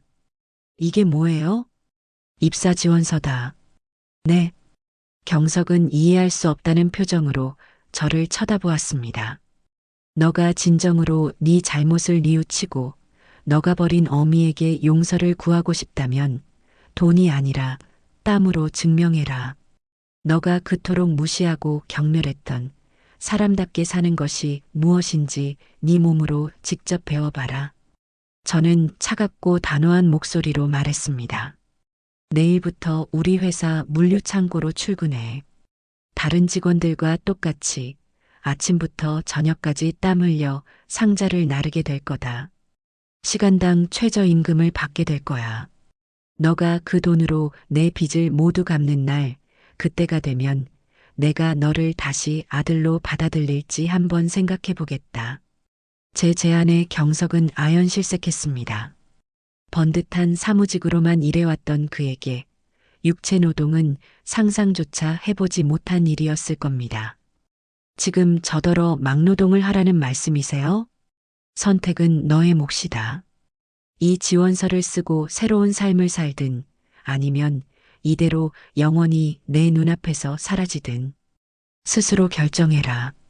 저는 그 말을 끝으로 자리에서 일어나 사무실을 나섰습니다. 제 등 뒤로 입사 지원서 한 장을 손에 쥔 채 망연자실하게 앉아 있는 아들의 모습이 보였어요. 그것이 제가 그에게 줄 수 있는 마지막 자비이자 가장 혹독한 형벌이었습니다. 복수가 끝난 후 제 마음에는 한동안 허탈함과 공허함이 맴돌았어요. 제 인생을 그토록 고통스럽게 만들었던 이들에게 죗값을 치르게 했지만 제 상처가 완전히 사라진 것은 아니었어요. 최주혁 대표는 그런 저를 위로하며 새로운 목표를 제시해 주었습니다. 회장님, 이제 회장님 개인의 복수는 끝났습니다. 하지만 세상에는 여전히 제2, 제3의 김연자가 존재합니다. 이제는 회장님의 성공과 능력을 그 사람들을 위해 쓰는 것은 어떻겠습니까? 그의 말은 제 마음을 움직였어요. 그래, 나 혼자 잘 먹고 잘 사는 것은 진정한 행복이 아닐지도 모른다. 내가 겪었던 그 끔찍한 고통을 다른 누군가는 겪지 않도록 도와주는 것. 그것이야말로 내 남은 인생을 걸 만한 가치 있는 일이라는 생각이 들었습니다. 저는 제 사재의 상당 부분을 출연하여 어머니의 손맛 재단을 설립했습니다. 재단의 목표는 명확했습니다. 저처럼 가족에게 버림받고 사회에서 소외된 노인들에게 안전한 거처와 일자리를 제공하여 그들이 다시 자립할 수 있도록 돕는 것이었죠. 우리는 서울 외곽의 작은 건물을 매입하여 노인들을 위한 쉼터와 직업훈련 시설을 만들었습니다. 그리고 인정 가득한 끼의 제2공장을 그 근처에 설립하여 재단을 통해 교육받은 어르신들을 우선적으로 채용했습니다. 재단 설립 소식이 알려지자 전국 각지에서 수많은 사연을 가진 어르신들이 저희를 찾아왔습니다.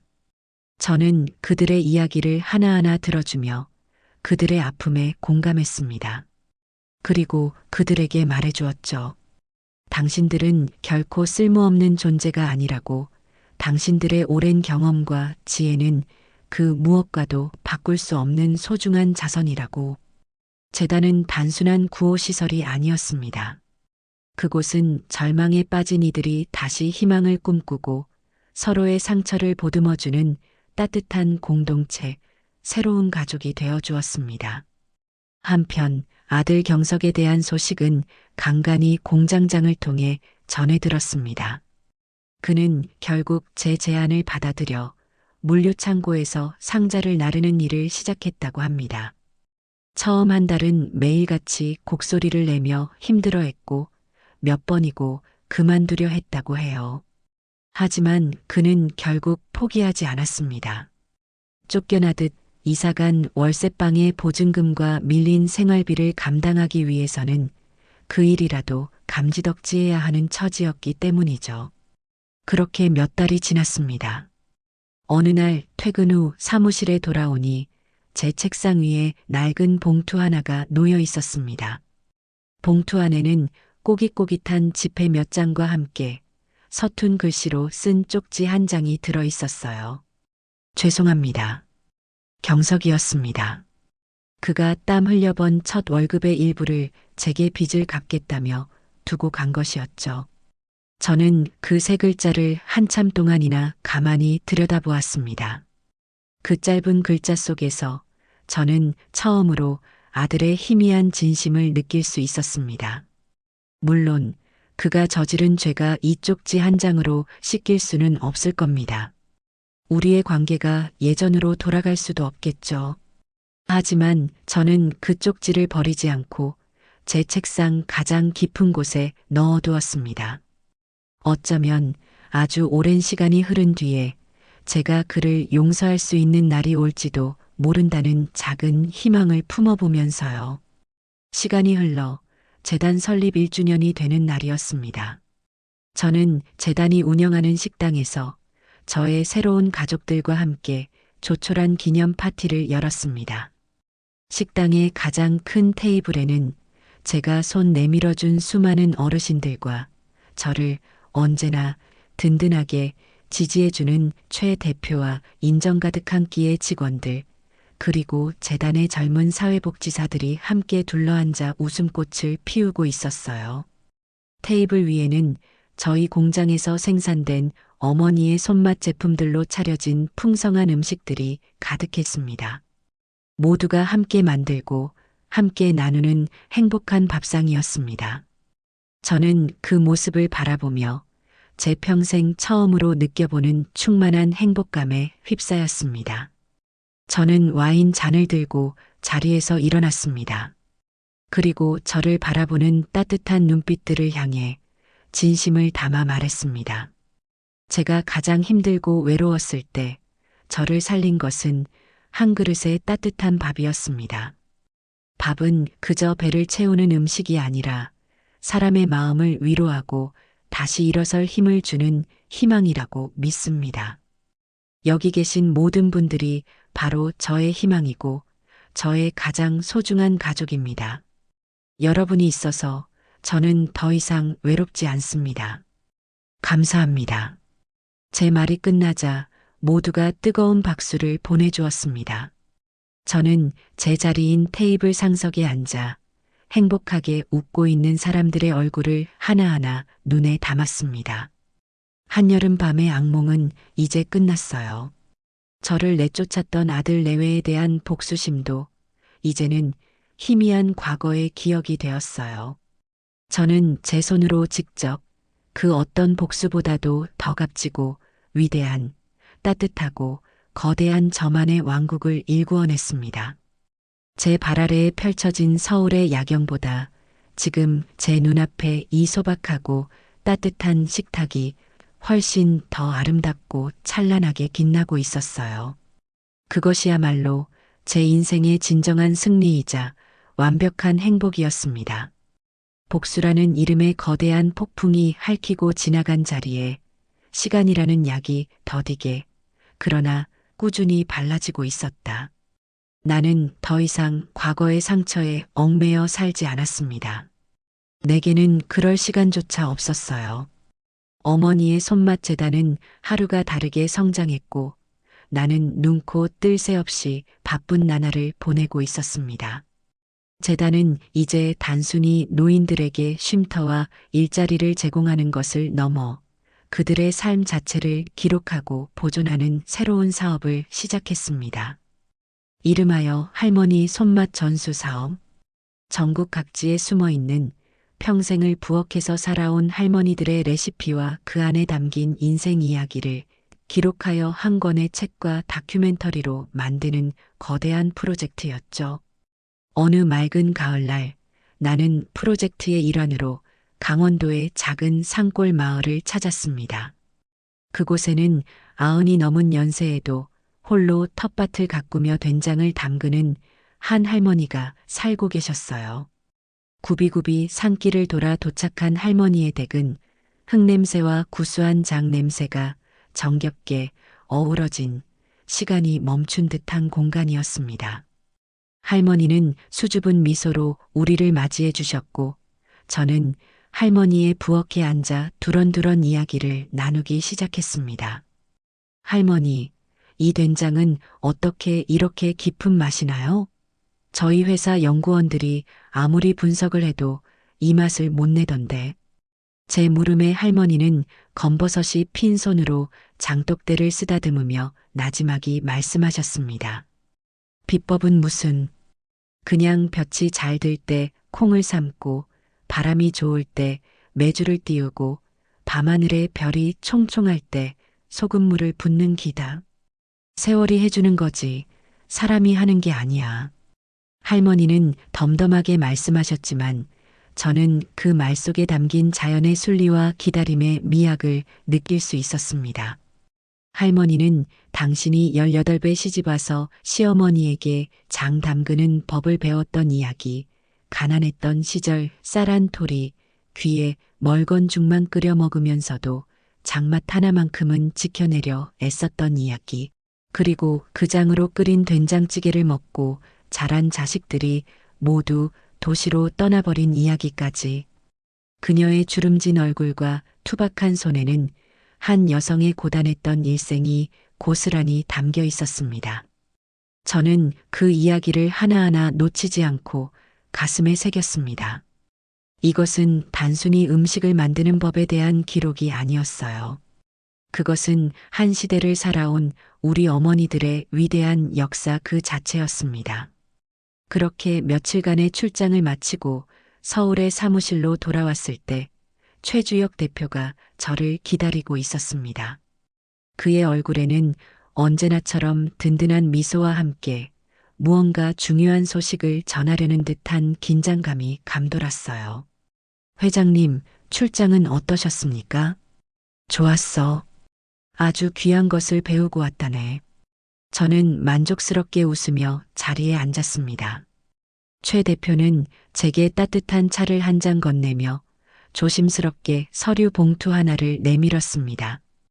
회장님께 드릴 말씀이 있습니다. 저희 인정 가득한 끼가 드디어 다음 달 주식 시장에 상장하게 되었습니다. 상장? 주식에 대해 잘 알지 못하는 저에게는 생소한 단어였습니다. 최 대표는 그것이 어떤 의미인지 차근차근 설명해 주었어요. 우리 회사가 이제는 개인의 소유를 넘어 대한민국을 대표하는 공개된 기업이 된다는 뜻이었습니다. 그리고 그 말은 회사의 주요 주주인 저의 자산이 이제는 제가 평생을 써도 다 못 쓸 만큼 천문학적인 액수가 된다는 의미이기도 했죠. 이것으로 재단의 미래는 완전히 보장된 셈입니다. 이제 회장님께서는 아무 걱정 없이 하고 싶으신 일을 마음껏 하시면 됩니다. 저는 멍하니 창밖을 바라보았습니다. 불과 몇 년 전 길거리에서 한 끼 식사를 구걸하던 제가 이제는 수천억 대의 자산가가 되었다니 모든 것이 꿈만 같았어요. 저는 최 대표를 가만히 바라보았습니다. 그가 아니었다면 지금의 저는 없었을 겁니다. 그는 저에게 단순한 사업 파트너가 아니었어요. 그는 제게 아들 이상의 존재였습니다. 최 대표, 정말 고맙네. 자네가 없었다면. 회장님, 그런 말씀 마십시오. 제가 아니라 회장님의 손맛과 그 안에 담긴 진정성이 우리를 이곳까지 이끈 것입니다. 저는 그저 회장님이라는 보석을 조금 일찍 알아보았을 뿐입니다. 우리는 말없이 서로를 보며 미소 지었습니다. 우리의 관계는 피를 나눈 가족은 아니었지만 그 어떤 혈연보다도 깊은 신뢰와 존중으로 엮여 있었죠. 그로부터 며칠 후 저는 새로운 프로젝트를 위해 남대문 시장을 찾았습니다. 전국의 숨은 장인들을 찾아 기록하는 일이었죠. 한참을 시장 안쪽의 그릇 가게들을 둘러보는데 제 눈에 익숙한 뒷모습 하나가 들어왔습니다.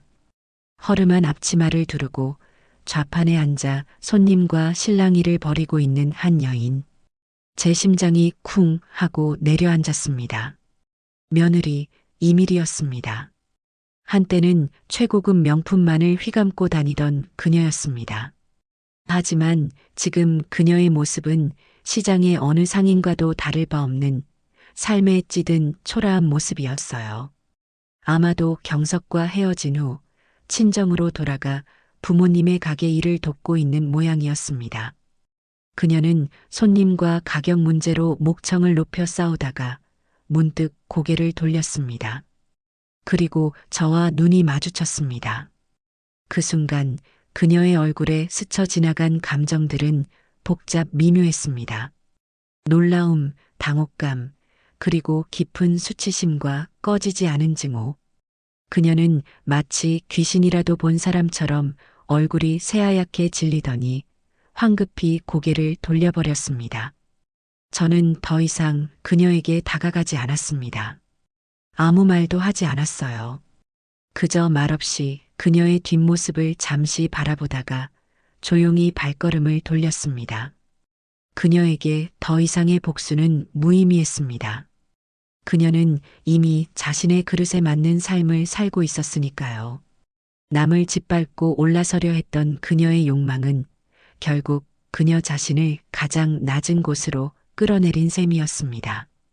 저는 그녀를 보며 통쾌함 대신 인간의 어리석음에 대한 깊은 연민을 느꼈습니다. 시간은 속절없이 흘러 제가 집에서 쫓겨난 지 꼬박 5년이 되는 해가 되었습니다. 그동안 아들 경석은 단 한 번도 저를 찾아오지 않았어요. 그저 매달 제 비서를 통해 창고에서 일하며 번푼 돈을 빚을 갚는다는 명목으로 보내오는 것이 전부였습니다. 저는 그 돈을 단 한 푼도 쓰지 않고 따로 모아두고 있었죠. 그러던 어느 날 비서로부터 경석이 정식으로 면담을 요청했다는 보고를 받았습니다. 지난번처럼 행패를 부리는 것이 아니라 정중하게 약속을 잡고 싶어 한다는 것이었어요. 저는 잠시 고민하다가 허락했습니다. 며칠 후 우리는 약속된 장소인 조용한 한정식 집의 별실에서 마주 앉았습니다. 제 앞에 앉은 아들의 모습은 많이 변해 있었습니다. 5년의 세월과 고된 노동은 그의 얼굴에 깊은 흔적을 남겨놓았어요. 더 이상 예전에 번지르르하고 오만한 모습은 찾아볼 수 없었습니다. 대신 땀의 가치를 아는 노동자의 그을린 얼굴과 모든 것을 체념한 듯한 차분한 눈빛이 그 자리를 대신하고 있었죠. 우리는 한참 동안 아무 말도 하지 않았습니다. 어색한 침묵을 먼저 깬 것은 경석이었습니다. 어머니 잘 지내셨어요? 그래. 너는 어떠냐? 저는 그냥 그렇게 지냅니다. 매일 공장에 나가서 일하고 퇴근하면 집으로 돌아가고 그는 자신의 삶을 덤덤하게 이야기했습니다. 그의 목소리에는 더 이상 원망이나 변명이 섞여 있지 않았어요. 그는 자리에서 일어나 제 앞에 깊이 고개를 숙였습니다. 그리고는 떨리는 목소리로 아주 오랫동안 준비해온 듯한 말을 꺼내놓았습니다. 어머니, 정말 죄송합니다. 그는 지난날의 잘못을 하나하나 고했습니다. 어머니의 사랑을 당연하게만 여겼던 어리석음, 아내의 등살에 못 이겨 어머니를 버렸던 비정함, 그리고 자신의 잘못을 뉘우치지 못하고 끝까지 어머니를 원망했던 치졸함까지. 그는 자신의 모든 죄를 인정하고 진심으로 용서를 구했습니다. 그의 눈에서는 뜨거운 눈물이 쉴 새 없이 흘러내렸습니다. 제가 지금껏 갚은 돈이 어머니의 상처에 비하면 아무것도 아니라는 것을 압니다. 하지만 이것은 제가 지난 5년간 어머니께 죄송한 마음을 담아 피땀 흘려 모은 것입니다. 그는 품 안에서 낡은 통장 하나를 꺼내 제게 건넸습니다. 그가 매달 보내왔던 돈이 고스란히 모여있는 통장이었습니다. 저는 그 통장을 말없이 받아들었습니다. 그리고는 제 가방에서 조용히 서류 한 장을 꺼냈어요. 그것은 5년 전 제가 아들에게 빚을 강제했던 차용증 원본이었습니다. 저는 그 서류를 아들이 보는 앞에서 천천히 그리고 단호하게 갈기갈기 찢어버렸습니다. 경석아, 내 빚은 이걸로 다 갚은 것으로 하마. 저는 찢어버린 서류 조각을 테이블 위에 내려놓고 그가 건넨 통장을 다시 그의 앞으로 밀어주었습니다. 그리고 이 돈은 너가 번 돈이다. 나는 단 한 푼도 받지 않겠다. 그러니 이제 이 돈으로 너와 우빈이의 미래를 위해 쓰거라. 우빈이? 제 입에서 손주의 이름이 나온 것은 5년 만에 처음이었습니다. 그 이름이 나오는 순간 경석은 결국 참았던 울음을 터뜨리며 오열하기 시작했습니다. 어쩌면 그는 제가 손주의 안부를 물어봐주는 그 순간을 가장 간절하게 기다렸는지도 모릅니다. 저는 그날 아들을 용서했습니다. 완벽한 용서는 아닐지라도 더 이상 그를 미워하지 않기로 결심했습니다. 그것이 저 자신을 과거의 족쇄로부터 해방시키는 유일한 길이라는 것을 깨달았기 때문입니다. 또다시 시간이 흘렀습니다. 어느 주말 오후 저는 재단이 운영하는 직업훈련센터의 주방에 서 있었습니다. 오늘은 제가 직접 새로 들어온 어르신들에게 저의 된장국 비법을 전수해주는 날이었죠. 주방 안은 구수한 된장 냄새와 사람들의 활기찬 웃음소리로 가득했습니다. 자, 다들 이리 와서 맛 좀 봐요. 된장은 이렇게 구수하게 풀어야 제맛이 나는 거야. 제가 어르신들을 가르치고 있는데 주방 문이 열리며 경석과 훌쩍 자란 우빈이가 들어왔습니다. 이제 중학생이 된 우빈이는 제법 어른 티가 났어요. 그들은 오늘 재단에 봉사활동을 하러 온 것이었습니다. 할머니, 안녕하세요. 우빈이가 어색하지만 예의 바르게 저에게 인사를 했습니다. 저는 말없이 미소를 지으며 고개를 끄덕여 주었어요. 경석은 아무 말 없이 앞치마를 두르고 주방 구석에서 설거지를 시작했습니다. 우빈이는 그런 아빠를 도와 어르신들에게 밥을 퍼주는 일을 맡았죠. 우리는 많은 대화를 나누지 않았습니다. 하지만 그 침묵 속에는 과거에는 없었던 편안함과 잔잔한 온기가 흐르고 있었어요. 저는 끓고 있는 된장국을 국자로 휘저으며 그 광경을 가만히 바라보았습니다. 나를 지옥으로 내몰았던 한 그릇의 음식, 그리고 이제는 수많은 사람들에게 희망을 주는 한 그릇의 음식, 고통스러웠던 과거와 따뜻한 현재가 이 구수한 된장국 한 그릇 안에서 기묘하게 어우러지는 듯 했습니다. 저는 제 앞에 앉아 맛있게 밥을 먹는 사람들을 보았습니다. 저를 존경의 눈빛으로 바라보는 직원들, 저의 든든한 동반자인 최 대표, 묵묵히 땀 흘려 일하는 아들의 뒷모습, 그리고 어색하게나마 제 곁을 맴도는 손주의 모습까지. 그래, 이것이 바로 나의 왕국이고 나의 가족이며 나의 유산이구나. 저는 더 이상 아무것도 원하지 않았습니다. 한여름밤의 복수는 끝났고 제 마음에는 그 어떤 상처의 흔적도 없이 오직 충만한 평화와 감사만이 가득했어요. 저는 제 손으로 직접 세상에서 가장 따뜻하고 맛있는 행복을 끓여낸 진정한 여왕이었습니다.